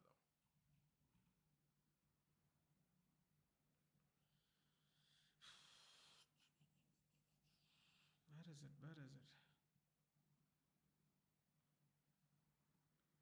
Grew up in Peckham, blah blah blah.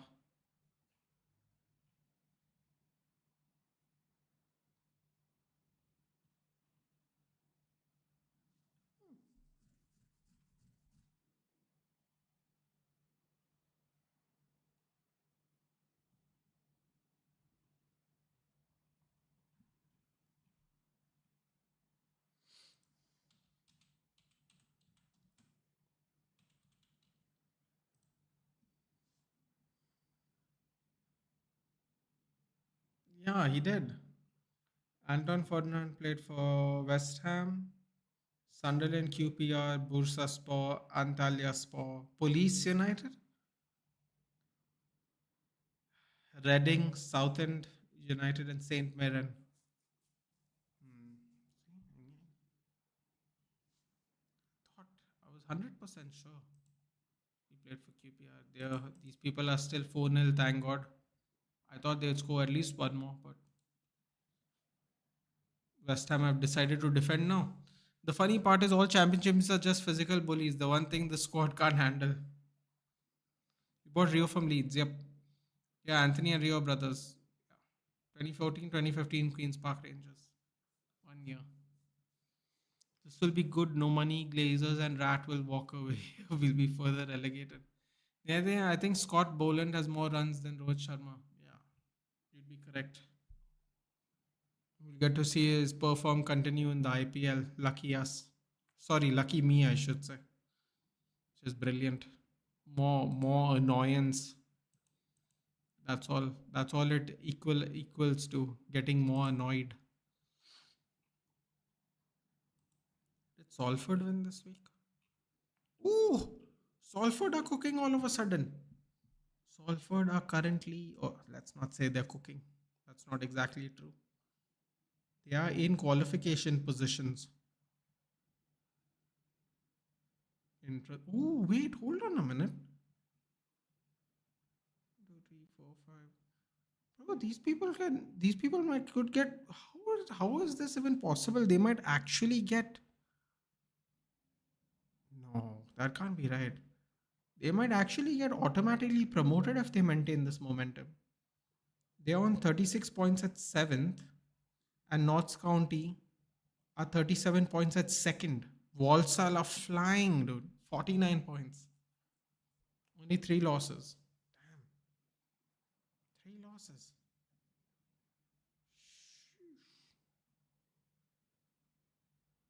Notts, okay.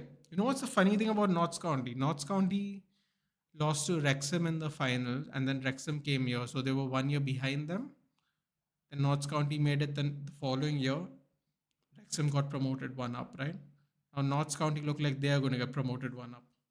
How crazy is that? Notts County, by the way, fun fact, oldest club in the world. Notts County. That's crazy, dude. Walsall are flying.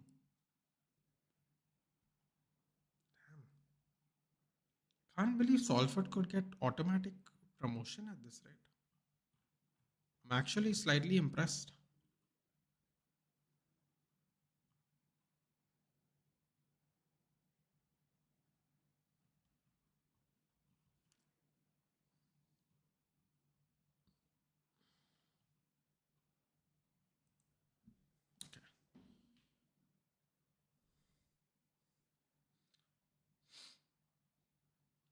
Honestly, I don't want Europe next season. Yeah, but unfortunately, that does not benefit us, no, Tolomba. We have to look at it that way, even, right?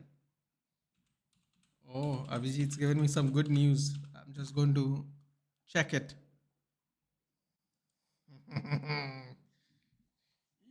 87 minutes. Ricardo Sotil. Well, a pretty even game. No, it's not. Sorry. Possession was not even. Shots and shots on target, pretty even. What is it? Fiorentina are currently. No, man. They're out. 9 points is too much. 9 points is too much. Even though they have a game in hand, 9 points is too much.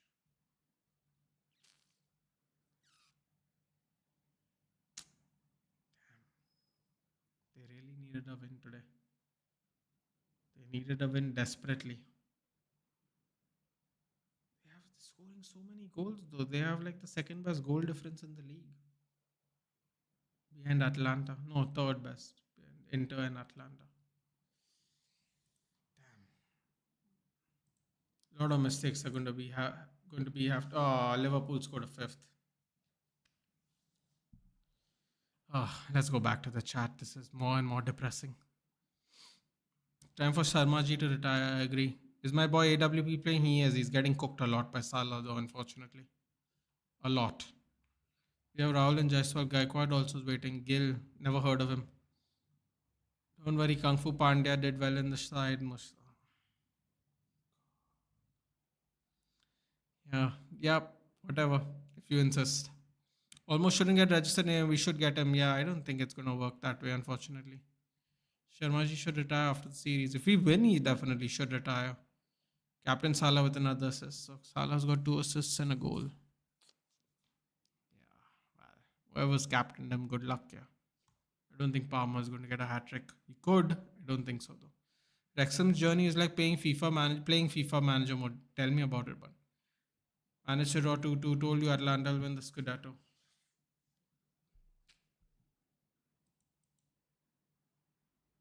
Oh, look at these West Ham fans, man. They're looking depressed as hell. Oh, what is this new ground which can fit 80,000 people and fit 80,000 people and do what? They're doing nothing. What do you watch from childhood and cartoons other than Family Guy? Bro, Family Guy and Simpsons is for younger kids, bro. We used to watch Tom and Jerry and shit. FPL Redemption. What are my points? My points aren't that bad, but they're not good though. My points will be decent, but it won't be good.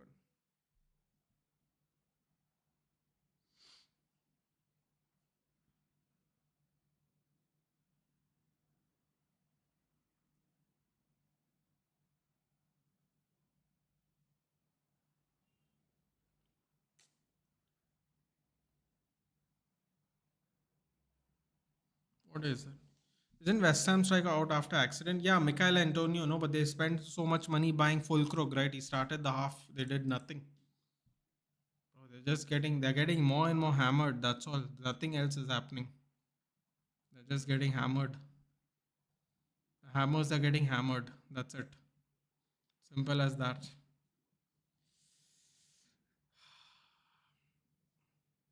Bro, Sa let me down bad, bro. Sa let me down bad. Very disappointed.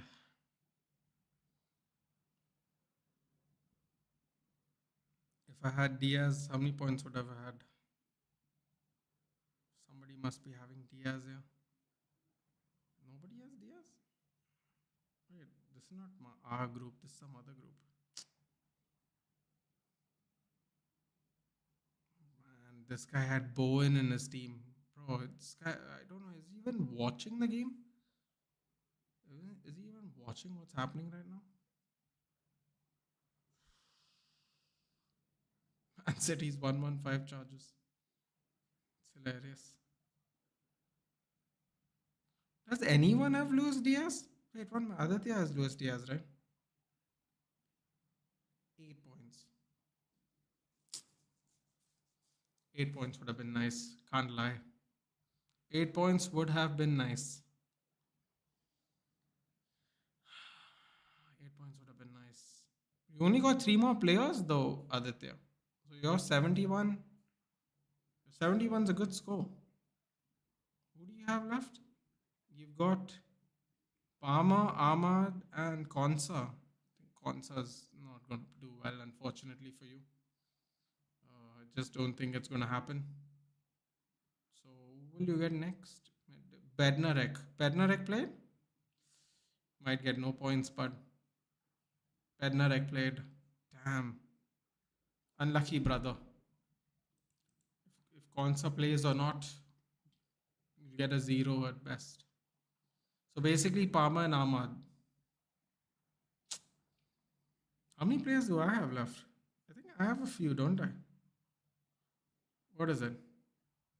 It's like Robertson clean sheet, yeah. What is it? I got one, two, three, four, five. I got five players left. One captain.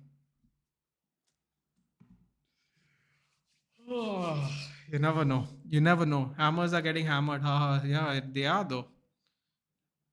I used to watch SWAT Cats. SWAT Cats was fun. Centurions, Ninja Robots, and Cartoon. Bro, Centurions was. Bro, what an innovative cartoon. It was so innovative to me, bro. Centurions, one of my favorites, for sure. See you tomorrow. I'm off. Take care, Swalumba. We'll see you for the United game, which is day after, actually. Have you guys watched Avatar Airbender? I have not, actually. Neither was top of the table. Forgot to stay humble. I only have Salah. I thought to get Luis. I took out Luis for Sa, dude. Took out Luis for Sa. Robertson clean sheet. Concert did start. He did start last two games, but he's not played really well, dude. And I honestly, I'd honestly favor Brighton, but I guess we'll find out. Thing is, I think Ratcliffe didn't buy the shares to make money. The cost cutting has been how Ineos streamlines businesses. The biggest cost player contract are most difficult to fix. Yeah, but can I be absolutely blunt, King Eric? If he could not, if he could not immediately turn over this club, then he shouldn't have been a part of it. Because from what I remember, everyone was given when they reached a certain stage of the bidding, everyone was given the books to see how the books are, right? If Jim Ratcliffe couldn't take complete control of the company, and then on top of that, sack all these people who actually do work instead of the people who get paid more. I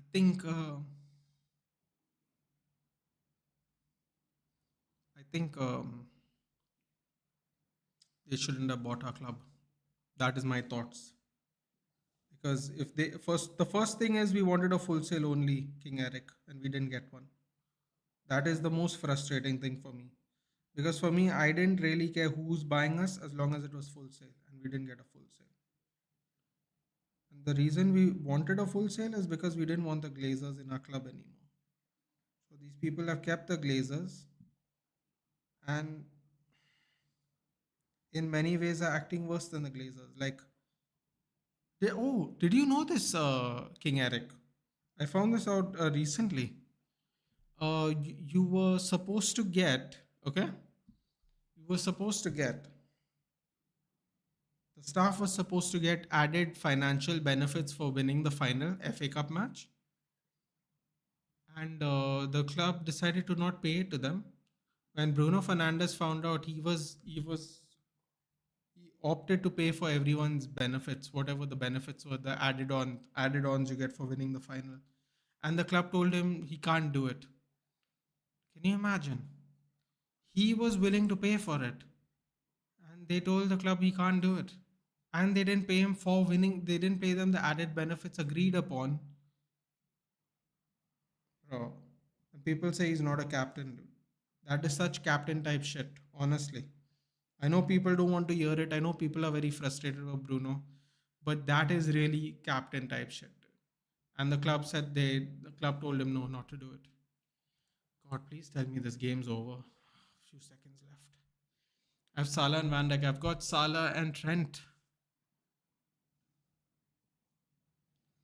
Yeah, I think you and me are the only one who know these cartoons very ancient. I mean, also you have to realize that some people were too young to remember it, even if they watched it. You know what I'm saying? Proper 1980s title race. Liverpool was Forest. Hats off. Yeah. The kid Dean Hoyson from Bournemouth you're talking about. Ah, yes. Um, he's all right. Yeah, he's all right. Bournemouth overall have played really well, man. We're looking to get Kirkes. They got a good attack. They got Clivert. Why am I drawing a blank? Evan Nielsen, Clivert, and I forgot who's the right winger. And then they have Sa. No, not Sa. They have Semenyo. Semenyo is also very good. Kirkes, who we are looking at, very good. Hoyson, apparently, you all are looking at him. He's also good. Some good players. Dango Uwatara, who I think scored or gave an assist today. He's also very good. And he comes off the bench. He's not even a guaranteed starter. That's how good Bournemouth are this season. Just because they have 6,000 in a stadium, people don't think they're a big deal, which is a very sad way of thinking about things. Andoni Iraola, dude, he's going to get a big job. He's going to get a big job soon. Watch. They want 8 billion. Such a foolish thing to think that someone will give you 8 billion. Glazers clean on selling majority stake. They'll never sell, dude. Someone was willing to pay whatever, 6 or 6.5. They wanted 8. So they took the part time ownership. We couldn't get rid of them. Hi, Mudit. It's been a while. How have you been? How's the dieting going? How's the shredding going? My real question is they need to fix a plan in time. Barada better get a football director soon and get rid of massive contracts. Casemiro's got to go. Rashford's got to go. I hate saying this, man. I feel sick, but Luke Shaw's got to go. Maguire's got to go. Although we could re-sign him for a reduced contract size and wage size. I wouldn't mind keeping him as a substitute. He's still good in his own way. 1980s and 70s Spurs versus United will also consider a rivalry. I think with the same thing we can be considered as we're fighting for the top 10. Yeah, I know what Bruno offered. That's what he really is. That's what really is as a human being. That's why I never consider him issue. I think players on big contract are the biggest problem because each contract can be replaced by three good squad depth. I agree. Yeah, but King Eric, everyone's coming for Bruno as well now. That's it's gotten to the point. Finally, this misery is over. I told you guys they're going to score five. At 3-0, I told you they'll score two more. Happened. Um, yeah, man. but people will tell you he's not a captain and this and that and all. People are very frustrated right now, man. You can't really say anything about it, unfortunately. That's just the way it is. That's just the way it is. Everyone, people consider him an issue now. Now that he's got the new contract, although the new contract only pays him 50,000 a week more, people are just very angry about it. Although everyone said give him a new contract, but now it's a problem after he got the new contract. People are very confused, unfortunately. Hello, Abhishek. Good morning. Glazers were never ready to give up the shares completely. Yeah, that's another thing, right? That's why they picked this. That's why they picked this. These people, because people were willing to buy them off completely, and they didn't want to leave. They wanted to take more money because apparently, in a few years more, they could get 10 million, 10 billion for United. This is what they allegedly are saying. Not at this rate, but that's what they said at the time. They can see you for the next team. Hopefully, we can bat today, bro. Come on, man. We got to get them out in like 10 overs. Enough of this nonsense. We gotta wipe them out in 10 overs. Hopefully we can hit 350 in 95 overs or whatever. How many overs there are? I'm on holiday, no problem, Mohan. Please enjoy your holidays, dude. This is the best time. I don't know where you're from, Mohan. I'm sorry, I never ever asked. Did you say Orissa? I'm sorry, my memory is a little off.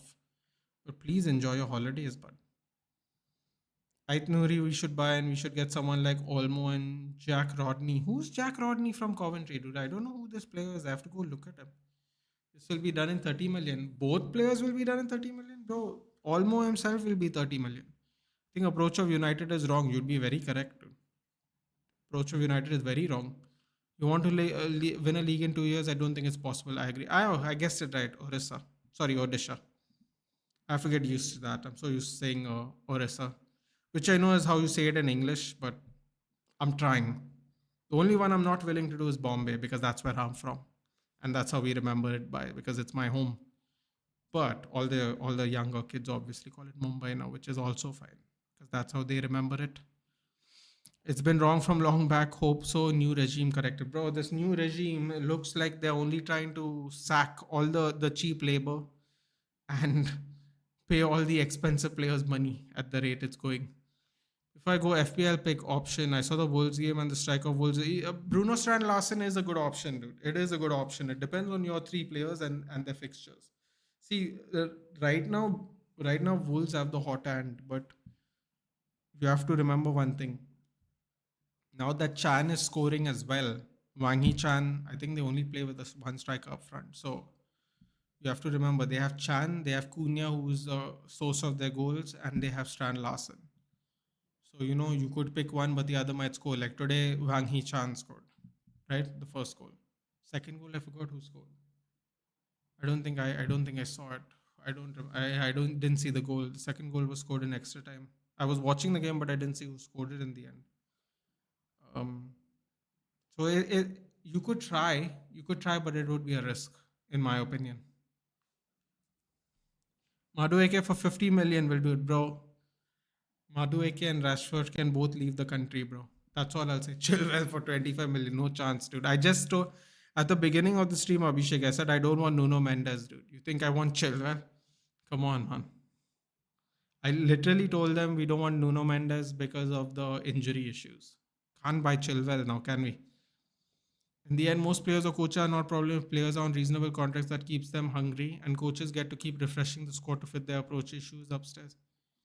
And those people have only been here a year and they've created all this damage, dude. Orissa, no, Odisha, of course, dude, but you know what I mean, right? Like, I've always known it as Orissa. I didn't know you'll call it Odisha, but means I know now, obviously. But I'm talking about a long time ago, obviously. So it happens, by default. We need a transitional team and manager who could make us a top four team at least. Bro, I'm telling you right now, I'm just going to end on this very simple note. Okay, just think about this. We have a team, okay, whether you think some players are good, whether you think all of them are good, or all of them are shit, or some of them are shit. Okay, we have a team that for the majority of their career has played in a back four. The majority of the team, okay, I'm not talking about one or two. I'm saying the majority of the team, for the majority of their respective careers, they are played in a back four. You literally come, you're here for 5 weeks, right? You're here for 5 weeks, 6 weeks, whatever it is now, and you want people to completely reprogram themselves while a league is ongoing, while a player has been key players are injured, while the ex manager has been sacked mid season, while we have a cramped fixture list in November, December. It is impossible. He said in I think it was his second interview or after the first game, his interview between the first and second game, he said, "We have no time to drill the formation." These are his words in a press conference. "We have no time to drill the formation. We cannot do anything at full speed because we have to protect these players from injury. But we can show them by being on the pitch and showing them the angle. The coaches and me can show them what we want from them without letting them go full speed in a real practice match because they are going to get injured trying to figure out the new requirements each player has." So I don't think that we should be playing this formation for the rest of the season because again all the players have for the majority of their respective careers have played in a back four of some sort. The workloads are impossible because I think we were bottom 3 for total distance run last season, and Sporting were, you guessed it, first in work rate last season. We cannot go from that to that in a much more difficult league with a much more jam packed fixture schedule and get results. It's not possible. It's just not possible.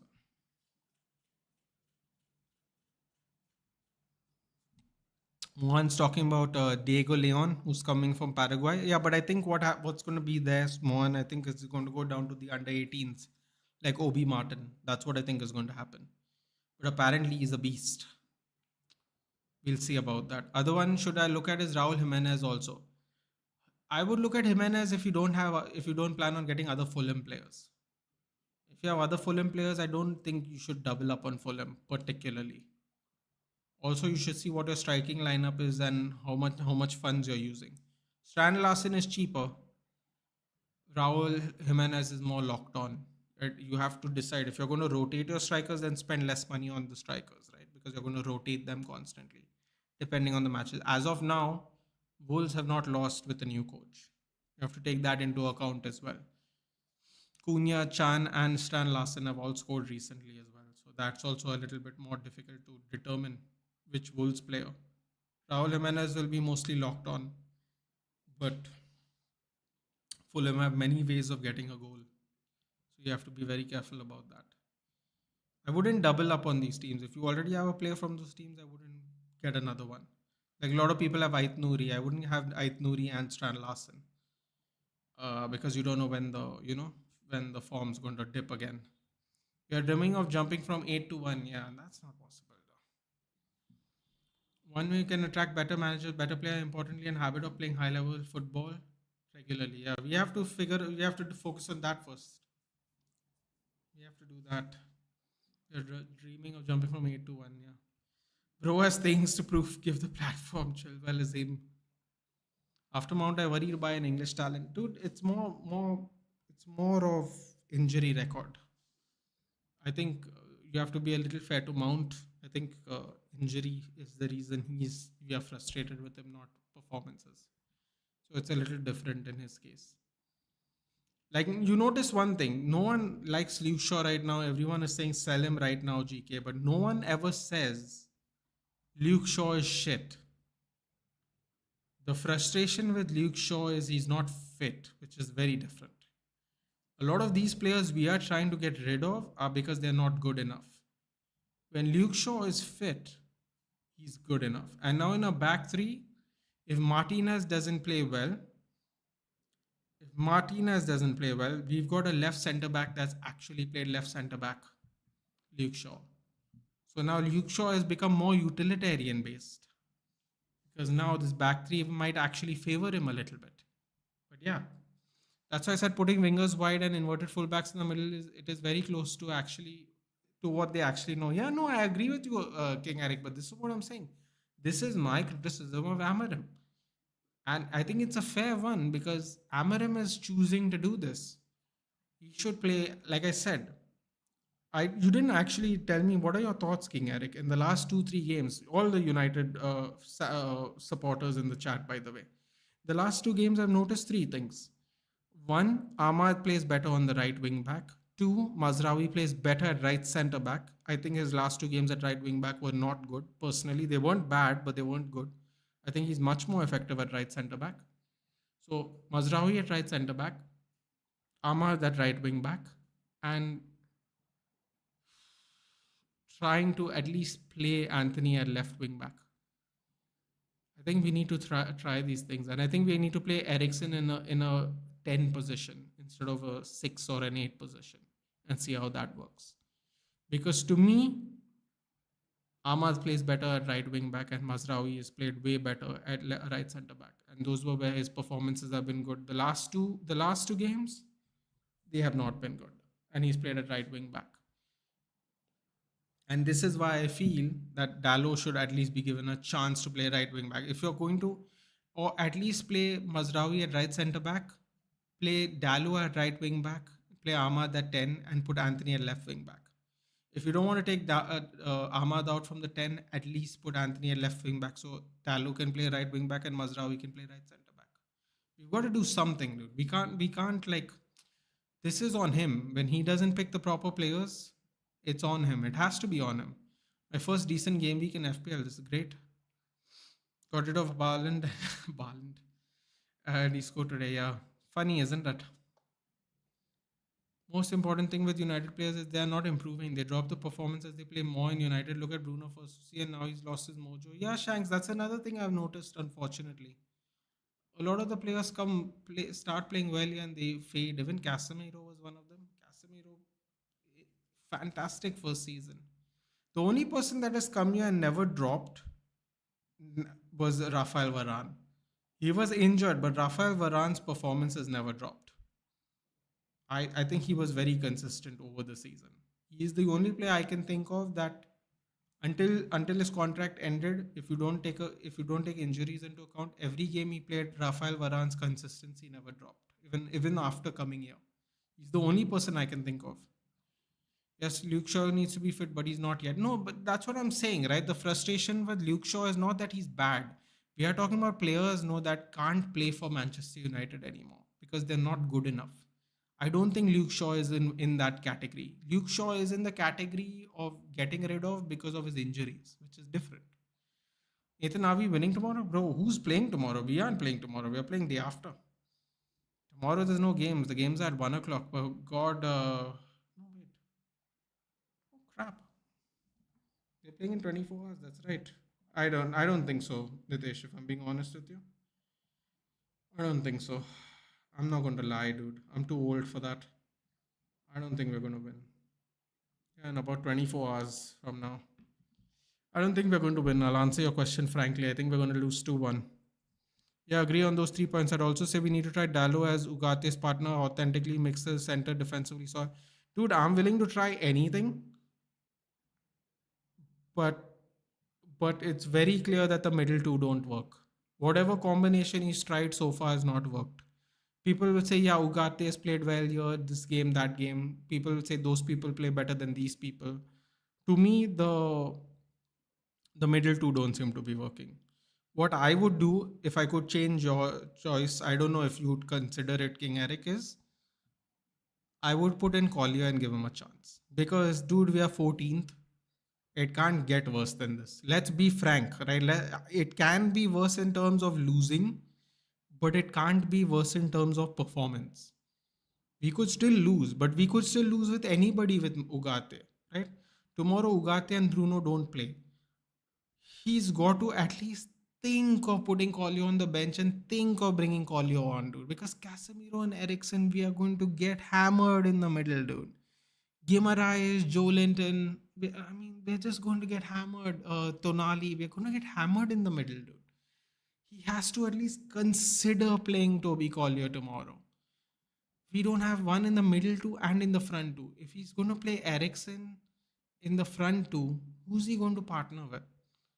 If he plays Menu and Casemiro in the middle, who are the options, dude? He's got to play Collier. He's got to give Collier game time somewhere, dude.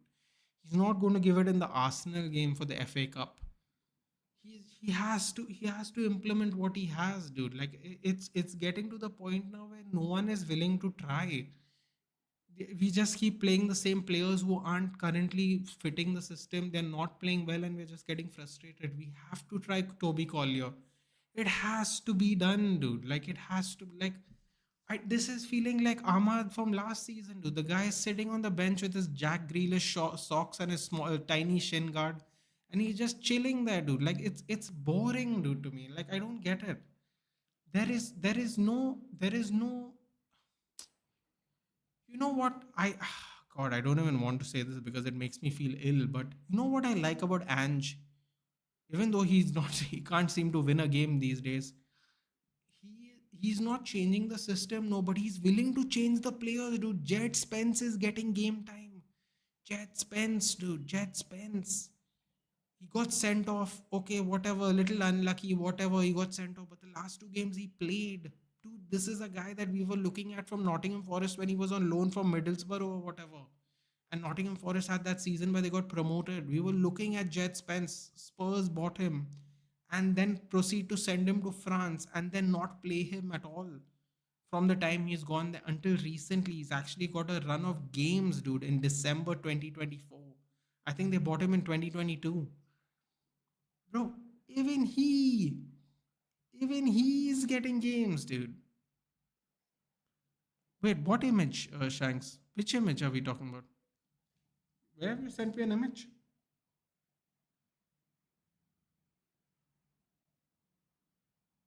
Where have you sent me an image, Shanks? Is it on, where is it? It's on Twitter? I've not got anything. Hold on.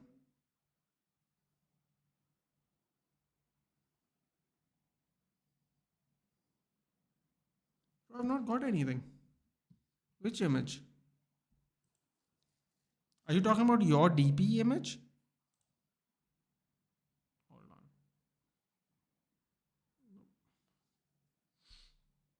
In the chat.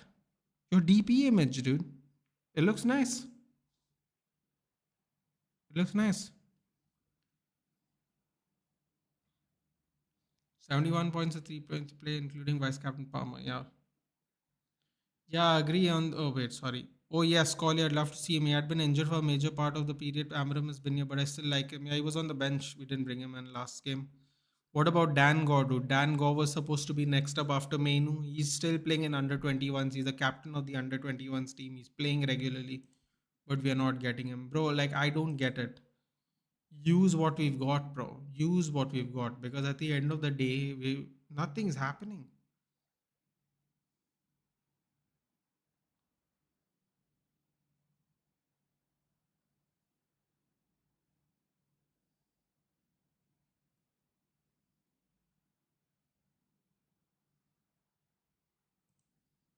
Like nothing is happening, dude.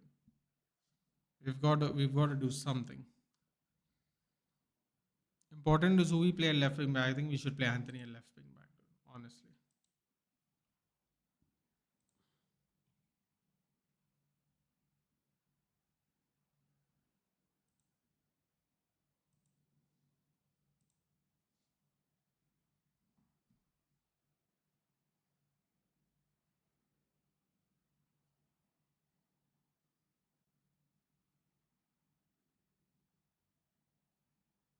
Give me a second, guys.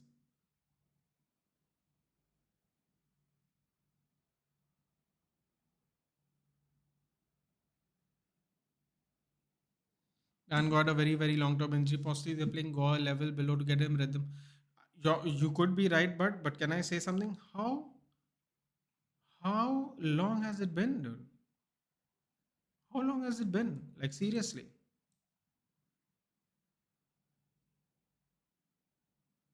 how long has it been? How long has it been since he's been back? Because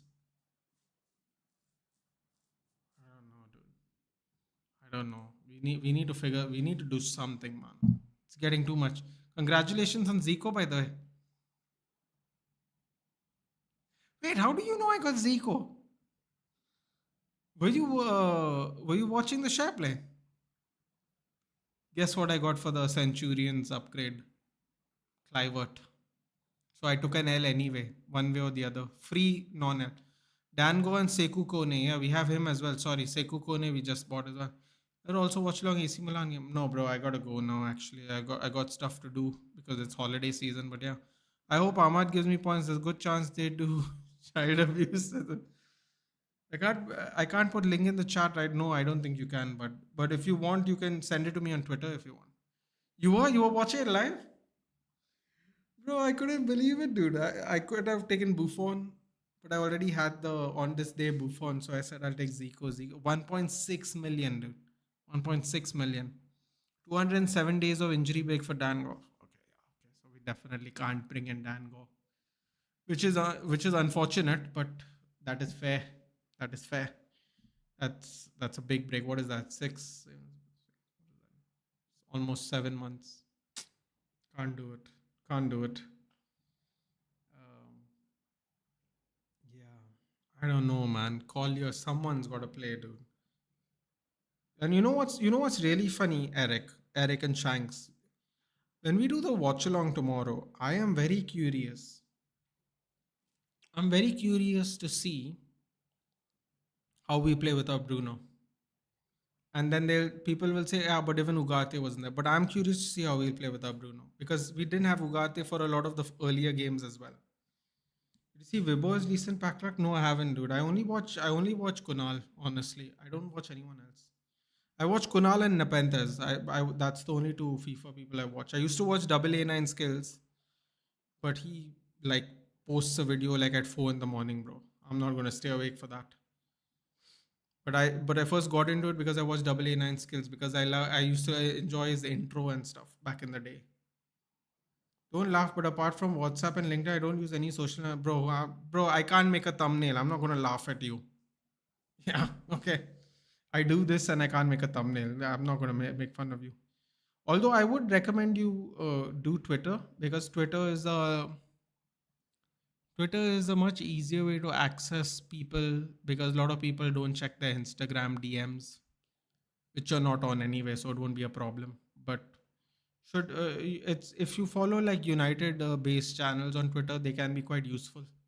You don't have to be on Twitter, but to get news incoming is always nice. Do you want Osman? I saw those rumors, bro. Like we don't have the money for that, dude. Just straight up, no. Like, do I want Osman? Yes. Do we have money for it? No. I remember those days prior to Bruno, after Rooney. Bro, Shanks, no. You know what's the? This is can I, dude? I can't wait to do my.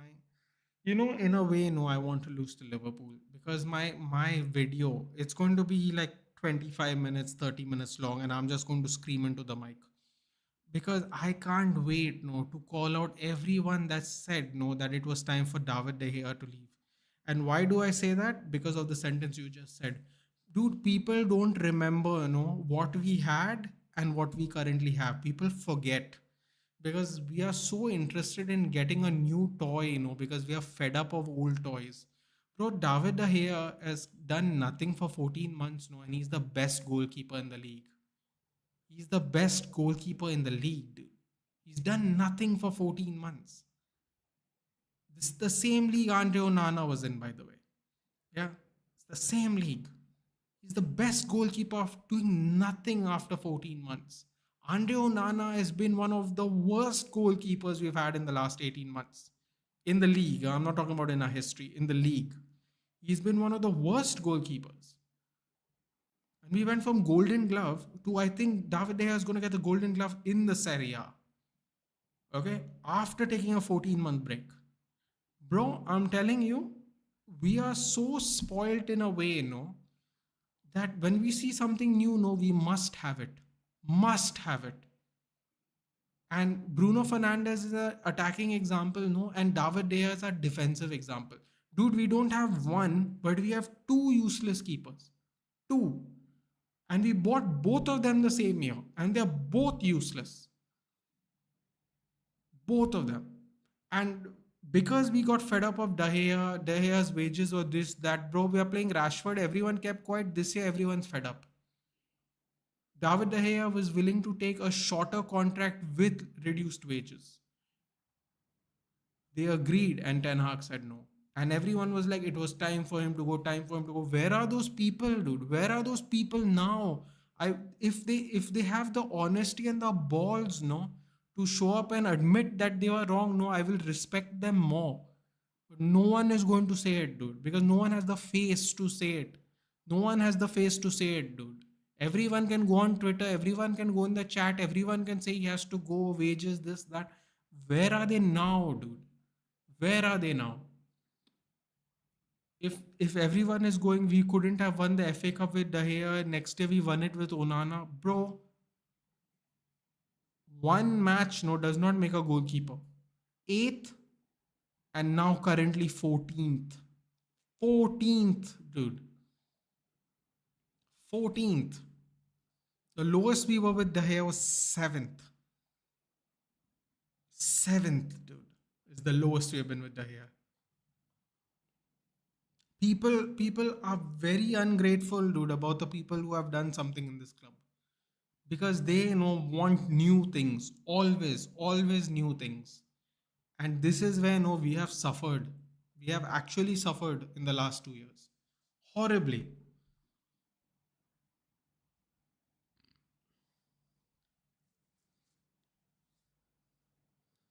Lingard in top 10.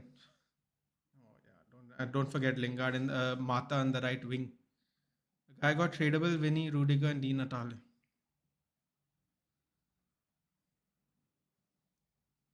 Imagine if he did the Vinny and then got the tradable Vinny. He'll want to pull his hair out, because the better Vinny is tradable and he can sell it. But why would you do that?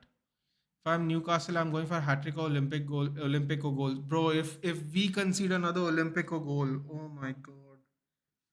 my god, I think I'm going to absolutely lose my mind. I am 100% going to lose my mind. 100%.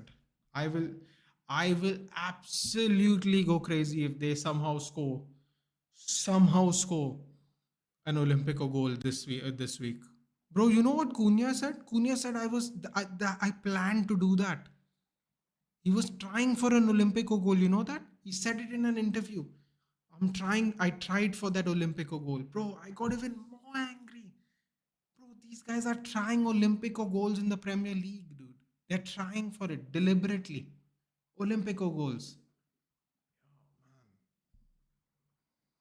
Bro, I that made me even more annoyed. Oh, we're always pathetic without Bruno. Even the Liverpool draw last season happened because Ten Hag put McTominay in that role just to screen the midfielders. We have useless club, bro. I'm telling you, we have taken so many things for granted. Took you all out of the UCL single and blow, bro. Don't even remember that free kick goal that went under his body, over the wall and under his body. Oh my god, oh my god, I'll never forget that day, dude.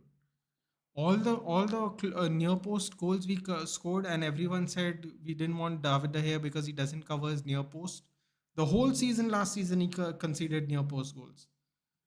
The whole season last season he conceded set piece goals. David De Gea doesn't come out from corners. Whole season we conceded set piece goals. They said the season before that David De Gea is weak on corners. Bro, for the last 18 months we've been eating corners. For almost 48% of our goals this season have been conceded from set pieces or free kicks. 48%. Bro, I don't even know how to respond to that, honestly. I will comment a link on the stream after this over. Just check the image. Yeah, okay, sure. If you lose to Newcastle, one step closer to relegation. Actually, the difference between us and the bottom five are 5 points. So not really, but I get your point. Olympico goal from Trippier. I will, bro. If after Cunha said I did it on purpose, no, I still believe it was the time for Dahe to go. Good shot stopping, but on the ball was too obvious a weakness with Onana. Those goals are more systemic, where we are allowing Onana to be isolated. Yeah, but Eric, here's the thing, right? The man doesn't dive. He doesn't even make a dive, Eric. Even if you agree that Onana or Dahe had to go, I'm actually fine with that. But the reasoning for it was we were led to believe false. Wait, hold on. I'll read the rest of it. By isolated, I mean we let him be hung up by minimum two opposition players and have not enough players ready for counters to reduce players in the box. Yeah, but you could argue, King Eric, you could argue with that about the fact that we did that with Dahia too, but Dahia could stop the shots whenever it was necessary. You could say we were leaving Dahia dude. How many years did we leave Dahia isolated? Didn't even three player of the years kept us relevant in that 10-year stretch? How many seasons have we kept him isolated? I'm not trying to defend my stance of David De Gea. I am just saying that okay, let me put it this way, right? Remember we bought Andre Onana, right? And I think it was 2.5 months. I don't remember the dates. Maybe King Eric has a good memory based on the comments. Maybe he'll remember it better than me.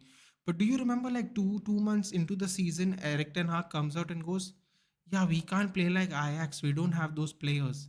And I was like, "Wait, hold on a minute. Hold on a minute.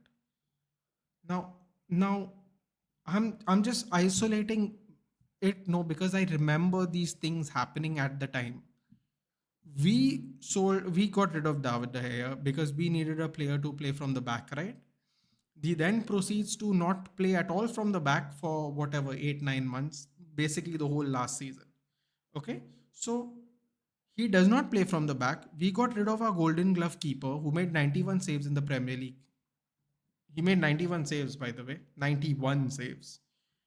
The league winning keeper made less than 50 saves, by the way. I'm just putting that out there. He made 91 saves, won the Golden Glove, right? Um, Eric Ten Hag 2 months later says, "We don't have the players to play Ajax style football." So my question is simple: why did we buy Andre Onana when we could have used the money for something else? Him and Mount, by the way. I am just talking about goalkeepers here, but both of them we shouldn't have spent money on. Why did we get Onana? Right? Because if you know we can't play the style of Ajax, then why get your old Ajax goalkeeper? There are 10 outfield players, there's one goalkeeper. Spend your money on the outfield players and then buy a goalkeeper. So you can start from the back. If you start from the back with 10 players in front of you that do not know how to play the style, we are going to lose. And he's sitting there and going, "Yeah, we can't play the Ajax style." So we got rid of the hair for nothing. Because in the end, we got a goalkeeper, ball playing goalkeeper, who never played from the back. He barely played from the back the whole season on average. And we just got rid of a golden glove goalkeeper who was willing to sign for a shorter contract at a reduced wage.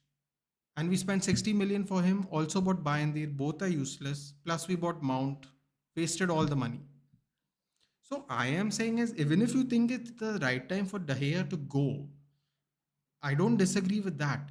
But if you never planned on playing that style with the goalkeeper because the 10 players in front of you can't play that way, then why get rid of your goalkeeper who actually was playing well in comparison to everyone else? You have gotten rid of a player that actually was playing better because the excuse was David De Gea got the golden gloves because of the defense.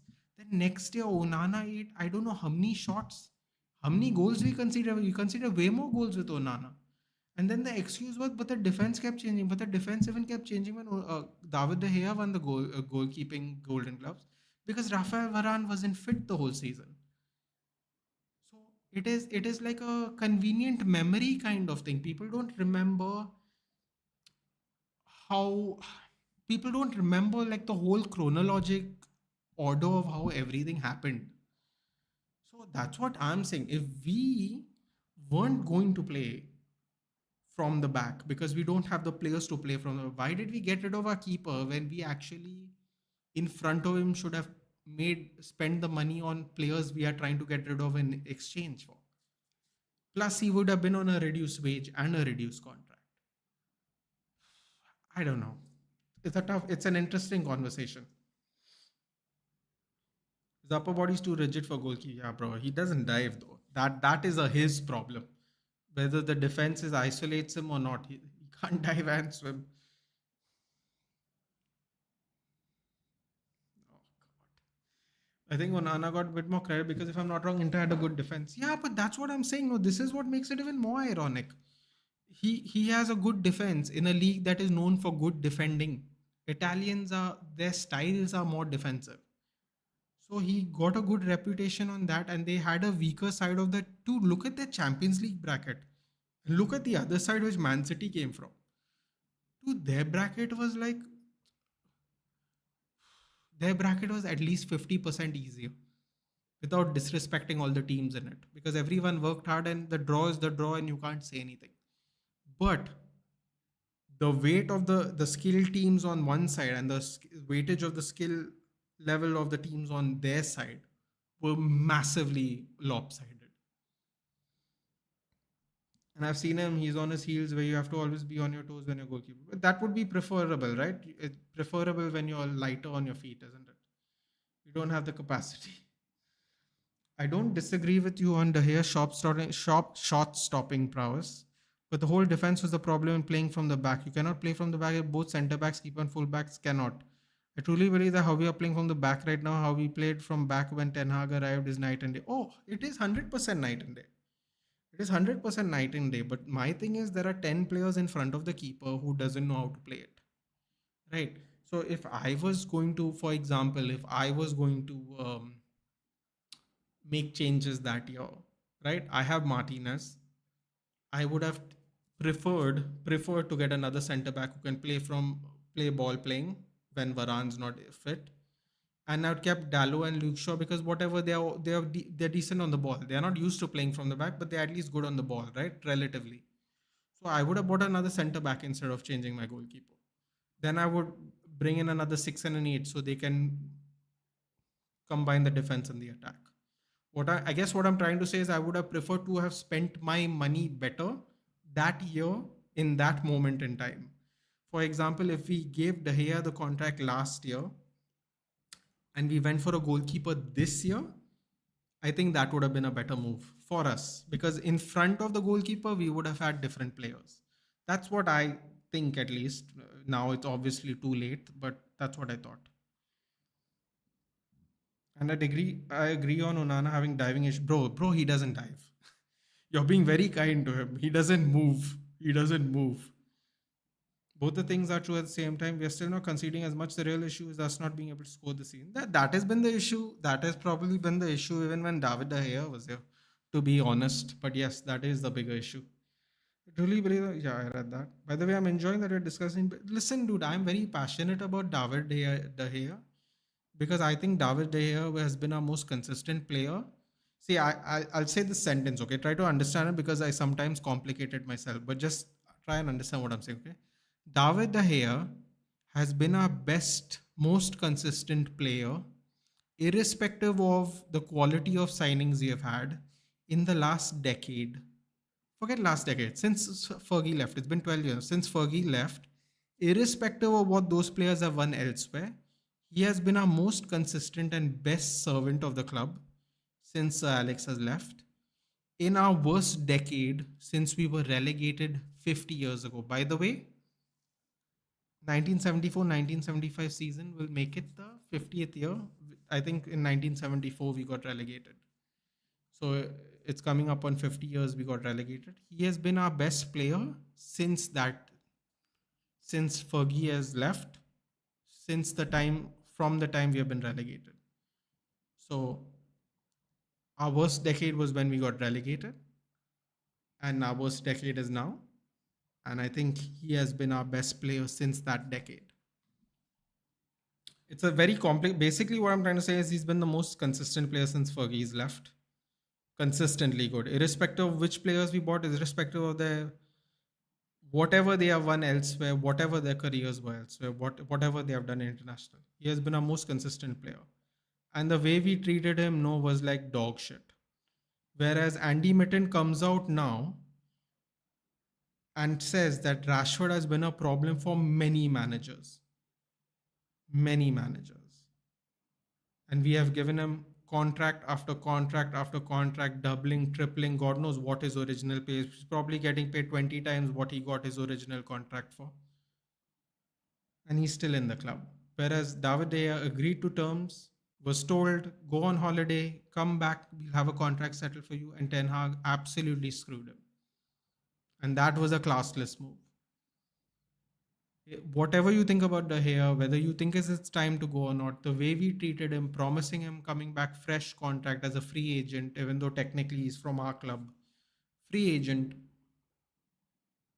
he was treated really badly. On top of that, the thing, you know what I love about this? I love know that he sat for 12 months. And King Eric, you weren't a subscriber last year. You know what I love? I sat on Twitter. I looked at everyone. Anyone that would defend Onana went, David De Gea still doesn't have a club. David De Gea still doesn't have a club. David De Gea still doesn't have a club. All the while knowing full well that he rejected MLS, he rejected Saudi. He said, I am going to wait for the right time to get this. I want to still play in Europe. And people still said he still didn't get a club, even though knowing that he has rejected these offers. That is such a false narrative. And these are fans from some of the biggest channels in the world, Manchester United. I don't want to say the names, it's not important. But these people are saying with confidence, still not got a job, still not got a job, still not got a job. But failing to mention that he has actually rejected jobs. He rejected jobs. Let me pull it back for a second. Honestly, right? Whoever's in the chat right now, say yes or no if you agree or disagree. How many of y'all honestly thought that he was going to come back to our top 5 league after not having a job for a year? Honestly, be honest with yourself. It's okay. Whatever the answer is, yes or no. How many people honestly thought, while I read the chat and catch up, that he is going to get a job in a top 5 league and play this well after doing nothing for over a year? Honestly, tell me. Because it went from no job to best goalkeeper in the league right now. And believe me, let me start off by saying I did. I did. I'm not bragging, but I always believed he's going to bounce back. And I said it every stream I had an opportunity, to. I said it on stream. Every chance I got, I said it on stream openly. I am a big fan. And believe me, when I can afford it, one of those De Gea jerseys is going to be right up there somewhere in my background. Believe that. It's not going to be an attacker. It's very easy to put a Rooney or Ronaldo. De Gea is going up. That's the first. You have heard it here first. De Gea will be the first picture that will be up there, or whatever. If I can get the jersey, I can afford it. That's the first thing that's going up there in yellow. If you know, you know. Excuse me. The thing the thing I felt bad for was when they didn't keep him even on the bench. They promised him a contract. It's not them, dude. It's Ten Hag. You know what? That's the funny thing. They all were willing to sign him. Ten Hag is the one that said no.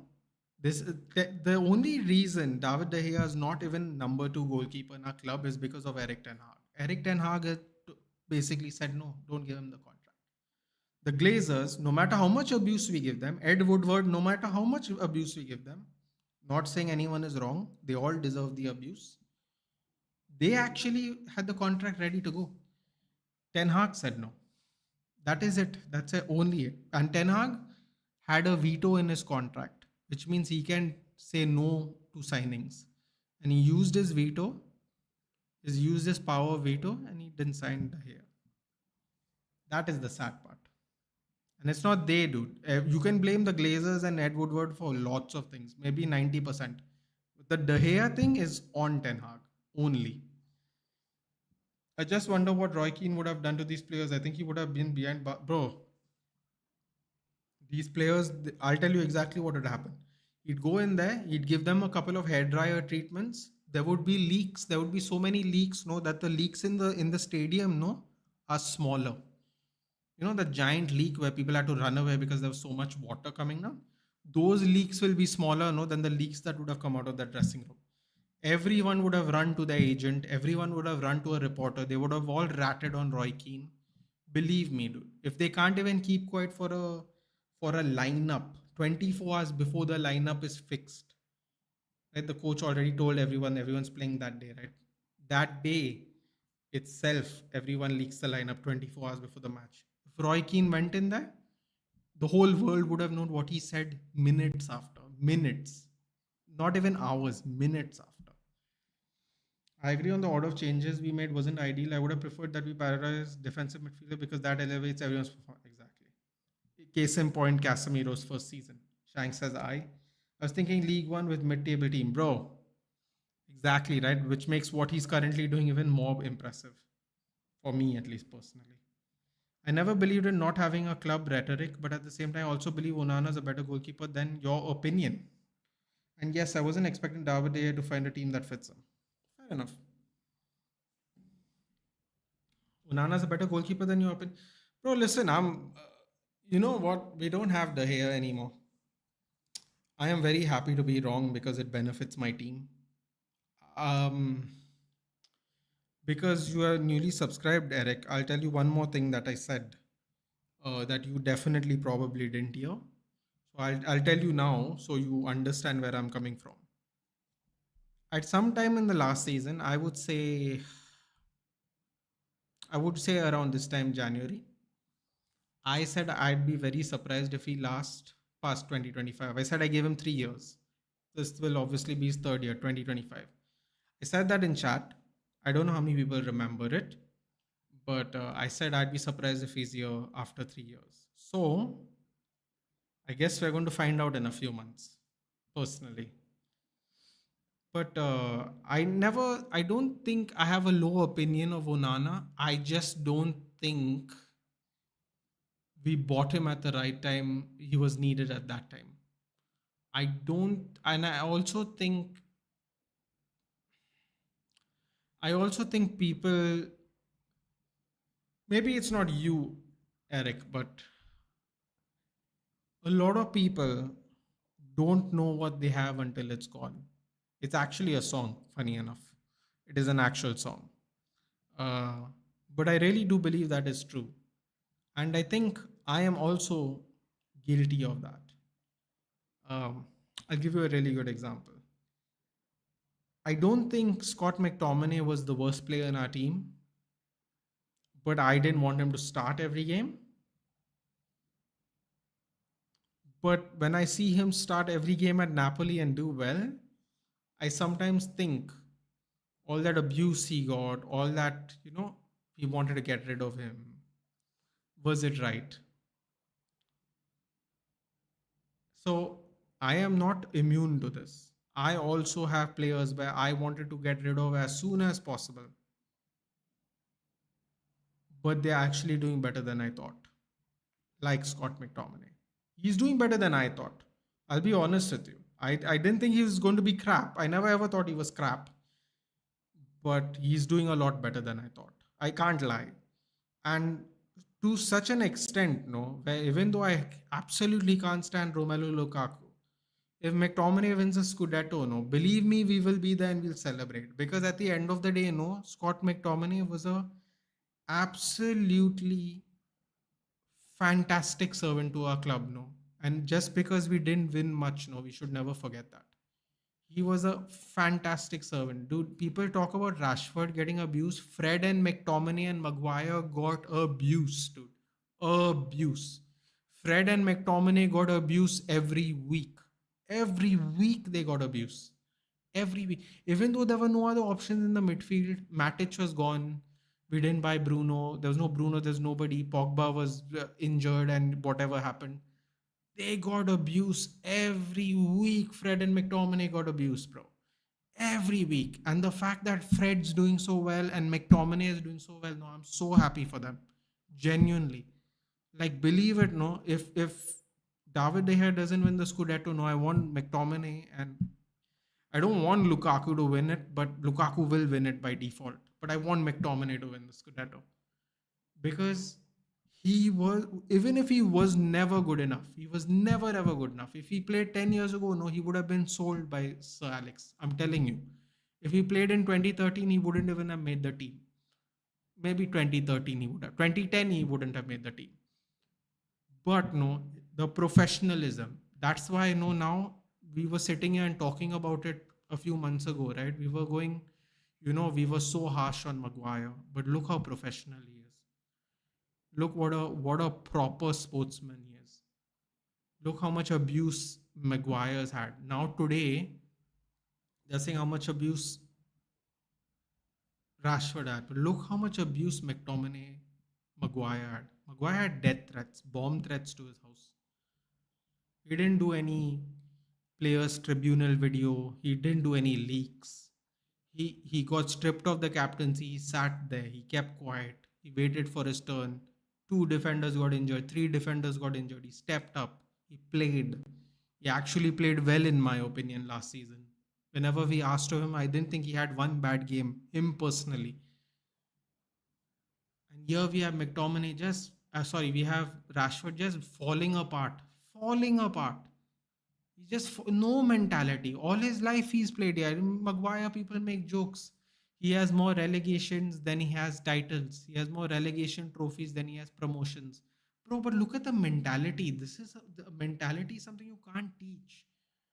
This is why I really admire people know that come from the championship and they come up. I've been telling this on this channel. You can ask Aditya, you can ask Shanks. There are so many good players that we think are good right now, right? There's so many players we think that are good right now, no, that have all come from the championship. All of them. Robertson, Watkins, Tony, Bowen. Bro, I can name so many that we think are good right now, no, that have actually plied their trade in the championship. And that mentality, no, of fighting every week, no, Maguire has. He might not have the technical ability, although I think his ability to distribute the ball is better than Delict. I think so. Not by much, but I think it is better. I think he's better on the ball than Delict. I think Delict is a better, more well rounded defender because of his pace. The mentality, though. See the difference between Maguire and Rashford. Whatever bad that can happen to you as a player for Manchester United has happened to Harry Maguire. Some of it within the same year. Bomb threats, legal problem in Greece, captaincy stripped, fourth choice defender. That all happened the same year. The same year that happened. But he's still here playing for our club, dude. I admire it. God bless. If we don't re-sign him to a smaller contract, I hope he does. I hope he does well. I predicted ETH to be sacked in December 2024 the after Liverpool game, but ETH survived. Yeah.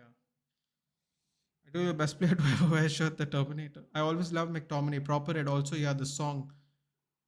It will hit us the worst when Bruno. Bro, I'm telling you, dude. I'm telling you. People will not know. People will not know what we have until he's gone. Believe me. He doesn't have to be the best player in the world, dude. But he brings something that the other players don't. That's what I mean. By the way, Scott had growing spurts when he had his growth spurt. Academy couldn't play for months, causing him technically being limited. And then he spent years working on adjusting to. Yeah, fun fact. I'm glad you said that because a lot of people don't know that Scott McTominay started out as a striker. So yeah, in case for all the, especially like maybe Aditya doesn't know, or maybe I've already told him and he was in the chat. Scott McTominay actually started as a striker. That's why his shooting is actually so good. That's an actual fact, by the way. He really did start out as a striker. Fred and Tommy weren't that good, but you could see them playing for the badge. There you know. And you know what's the funny thing? When you're not a Manchester United fan and you notice that itself speaks volumes. But the abuse they got every week, Aditya, I'm telling you, Twitter was like a landmine. Twitter was an absolute landmine to Maguire, McTominay, and Fred. Bro, the I can't even, it's just it's not fathomable now when you see how well Fred scored a hat trick. Oh, wait, hold on a minute. Okay, check this out. Okay, this is the best part. Fred has a hat trick before Marcus Rashford. Fred, Fred got a hat trick in the Turkish league 2 months ago.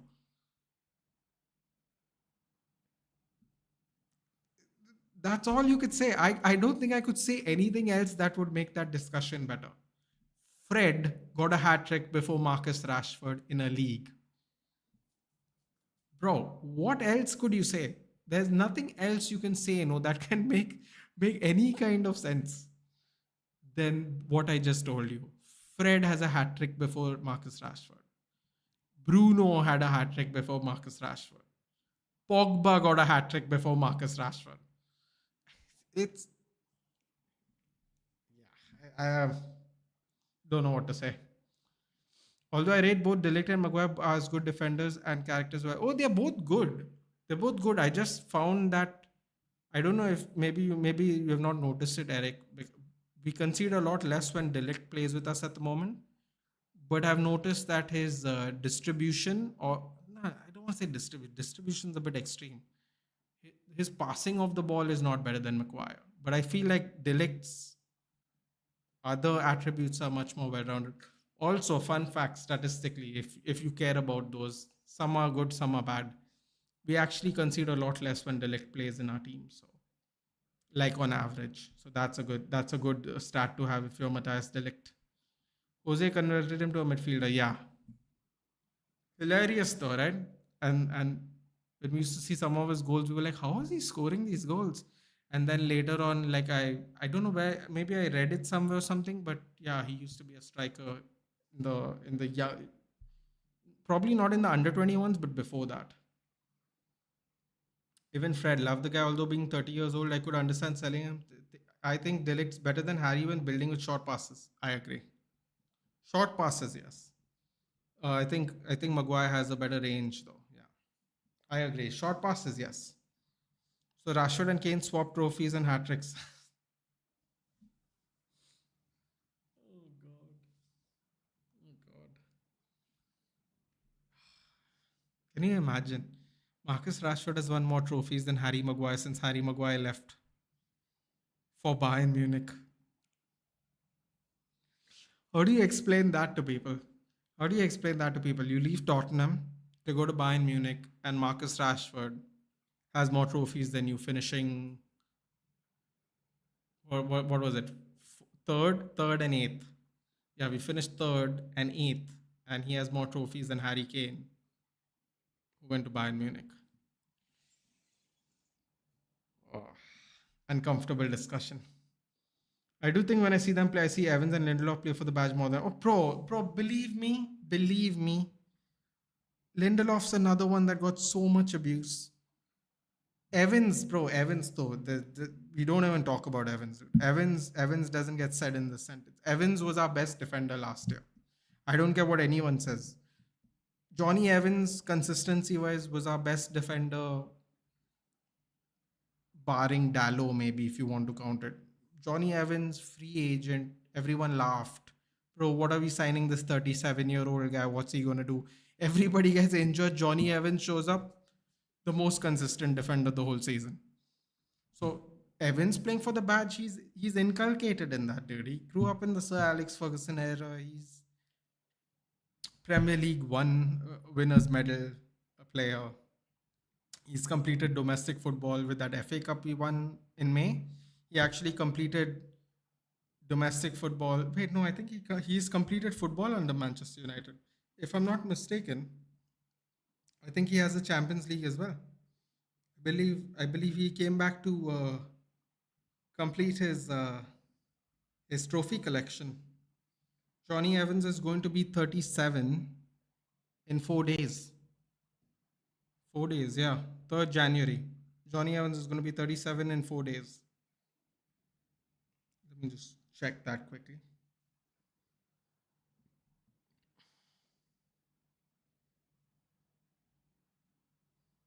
What's it? Honors. He won the championship with Sunderland. Yay. Premier League one, two, three. One FA Cup, two Carabaos, four Community Shields, one Champions League, one FIFA World Cup. Johnny Evans, Johnny Evans came back last year to complete football, club football. FA Cup was the only thing he didn't have. Johnny Evans completed club football last year at 36 years old in May. 36 and a half. Yeah, that's the sad part. 37-year-old playing fire.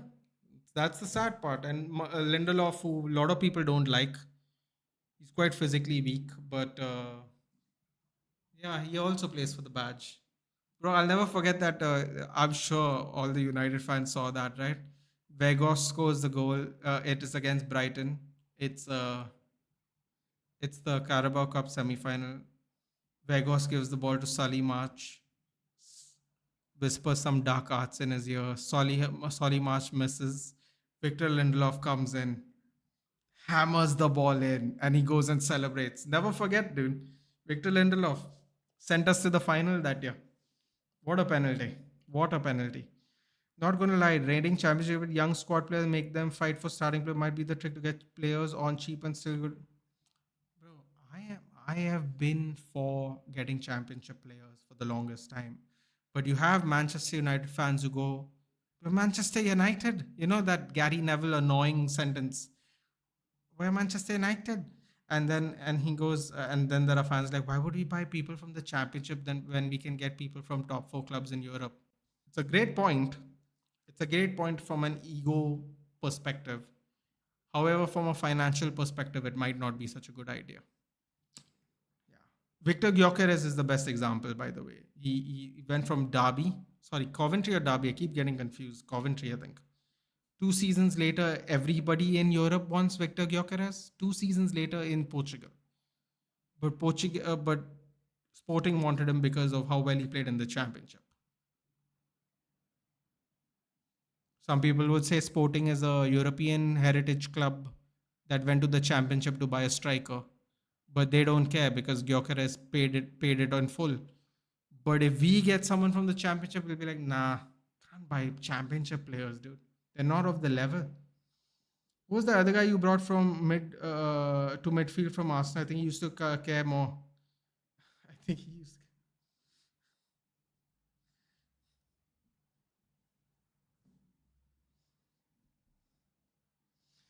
Brought to the midfield from Arsenal. Wait, who did we get from Arsenal from the midfield?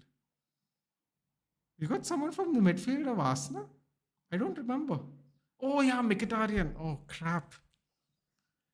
Oh God. No, we gave Mkhitaryan to them. We got Sanchez. See, I've seen homegrown players that will die for the badge in Nacho, Carvalho, and Vasquez. I don't see that in Rashford. Yeah, I could have told you that, Aditya. Most of us could have told you that one. I think love for Johnny Evans is unanimous. With Lindelof, I don't think his intent is an issue. Maybe too lightweight with the way the league is now. Great point. I think that's what everyone doesn't like about Lindelof. Dude, remember, uh, Eric, you must remember, right? You must remember. Uh, Victor Lindelof had this connection with Rashford, right? Where he pinged the ball. And there was like a season where they got like 3, 4 goals where he just looks up, pings the ball to Rashford. Rashford breaks and scores a goal. I think it was during the lockdown seasons. Well, Victor Lindelof also. In fact, I would argue that Victor Lindelof has a better ping than Harry Maguire. It's just that he's not physical enough. And here, you know what's the funny thing? It's so funny you said that, Eric. There was a thing when Matic was not fit that apparently Victor Lindelof played at right back, which he played for us, by the way, last season when we had all the injury issues. People will forget that even, but he did play right back for us. Um, apparently there's a time in Benfica where he actually played DM, or he was playing as DM when he needed to. And a lot of people want to see Victor Lindelof play DM at United, but no one was willing to give him a chance. And I think why DM would have been a little bit better for him is because, if he makes a mistake, there's a centre back behind him to cover. Whereas Whereas as a center back, if you make the mistake, you're on goal. So so yeah, that was unfortunate. We didn't get to see. Could we see it tomorrow? Probably not. Probably not see it tomorrow either. But yeah, yeah. Why you still live? Just yeah. Vegos had more passion than Rush, bro. Shout out to Veggie. You remember him crying? You remember him? He was crying, dude.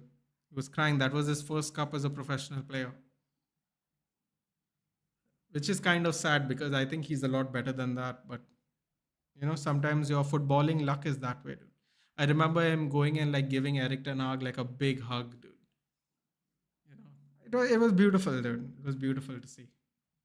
So that's how much it means to people who aren't spoiled, which is exactly what we are currently talking about, all of us. Um, oh yes, Lindelof has a good pass on him. Also, he's good defensive midfielder if he only has to screen, not box to box. Exactly, dude. But no one played him. Not one coach played him since we got him. I think Mourinho bought him, right? Not one player, not one coach played him there one time. Even when we played a midfield three, not one coach even gave him a chance. And now he's going to go on a free. Isn't Lindelof injured? I believe he is now, yes. But you know what I mean, like all this time. But yeah, he is injured right now. It's really sad, yeah.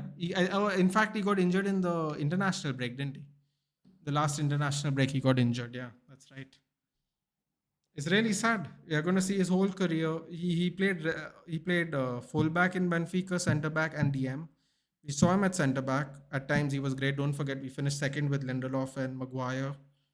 A lot of people, forget about that because, I think whatever Liverpool won by 12 points or whatever. So, people forget about it. But we actually finished second with Maguire and Lindelof. So he played centre back, he's played full back for us, but he never got an opportunity to play DM. That is unfortunate. You will get more heart from Hoyland than Rashford. Bro, there are players in that squad that don't even get a fraction of what Rashford gets. You will get more heart, you will get more output, and most importantly, you won't get a diva. That is the most important part. So when things aren't going their way, they're still going to try. That's the difference. That is and forever will currently remain the difference between everyone else and Rashford or the majority of these players.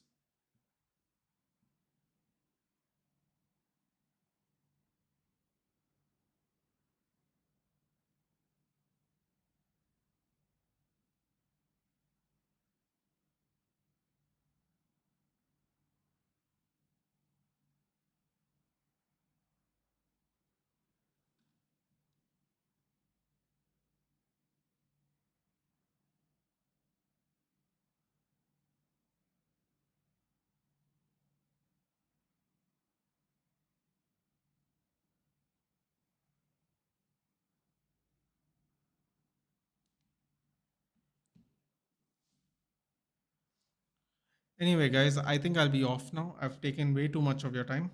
See you tomorrow. Yeah, I think I'll head out too. That's a great point. I'm going to be here in 24 hours anyway. Less than 24 hours, actually.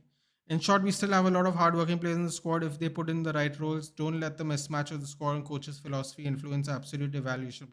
I agree. I agree. But I do feel that Amarim has to start taking some blame because I know deep in his heart he knows that these players can't play these positions. So he needs to help us out a little bit as well. I'm all for getting rid of who you want to get rid of in May. Get rid of whoever you want. Like I might be sad. I might even be happy. Get rid of who you need to get rid of at the end of the season, but you need to stabilize right now, bro. And he needs to make better decisions to help us stabilize right now. Whether it's what you said, put an inverted winger in the middle so he can use the same role, or take someone from the youth who can play the position when all these people are not playing well and put them in there. He needs to do something himself as well. Whether you think these players are good, whether you think these players are absolute shit, dude, we are not 14th place shit. That's what I know. We are not 14th place shit. We can be shit, 8th place shit, 7th place shit, fair enough. We are not 14th place shit, dude. There is no way that we are 14th place shit. We finished 8th last season and we've actually got good players this season. We should never be 14th. So he needs to take responsibility of that part. And at least I just saw the table before the game started today. If we won the Wolves game, we would have been 11th, I think, on goal difference. We're still 14th, unfortunately. So we, I don't know how, but we need to win tomorrow. Today. No, tomorrow. We are way better than 14th. Yeah, we are. And that's the sad part because it's getting to a point now where the philosophy might not make us way better than 14 because none of these players can actually play the philosophy. Most of them cannot play the philosophy. I don't want to throw everyone under the bus. Most of them cannot play that philosophy. But yeah. Anyway, I will see you tomorrow in 23 hours. Take care. Good night. Thank you for joining me, and I'll see you in the next one. Good night, guys. Take care.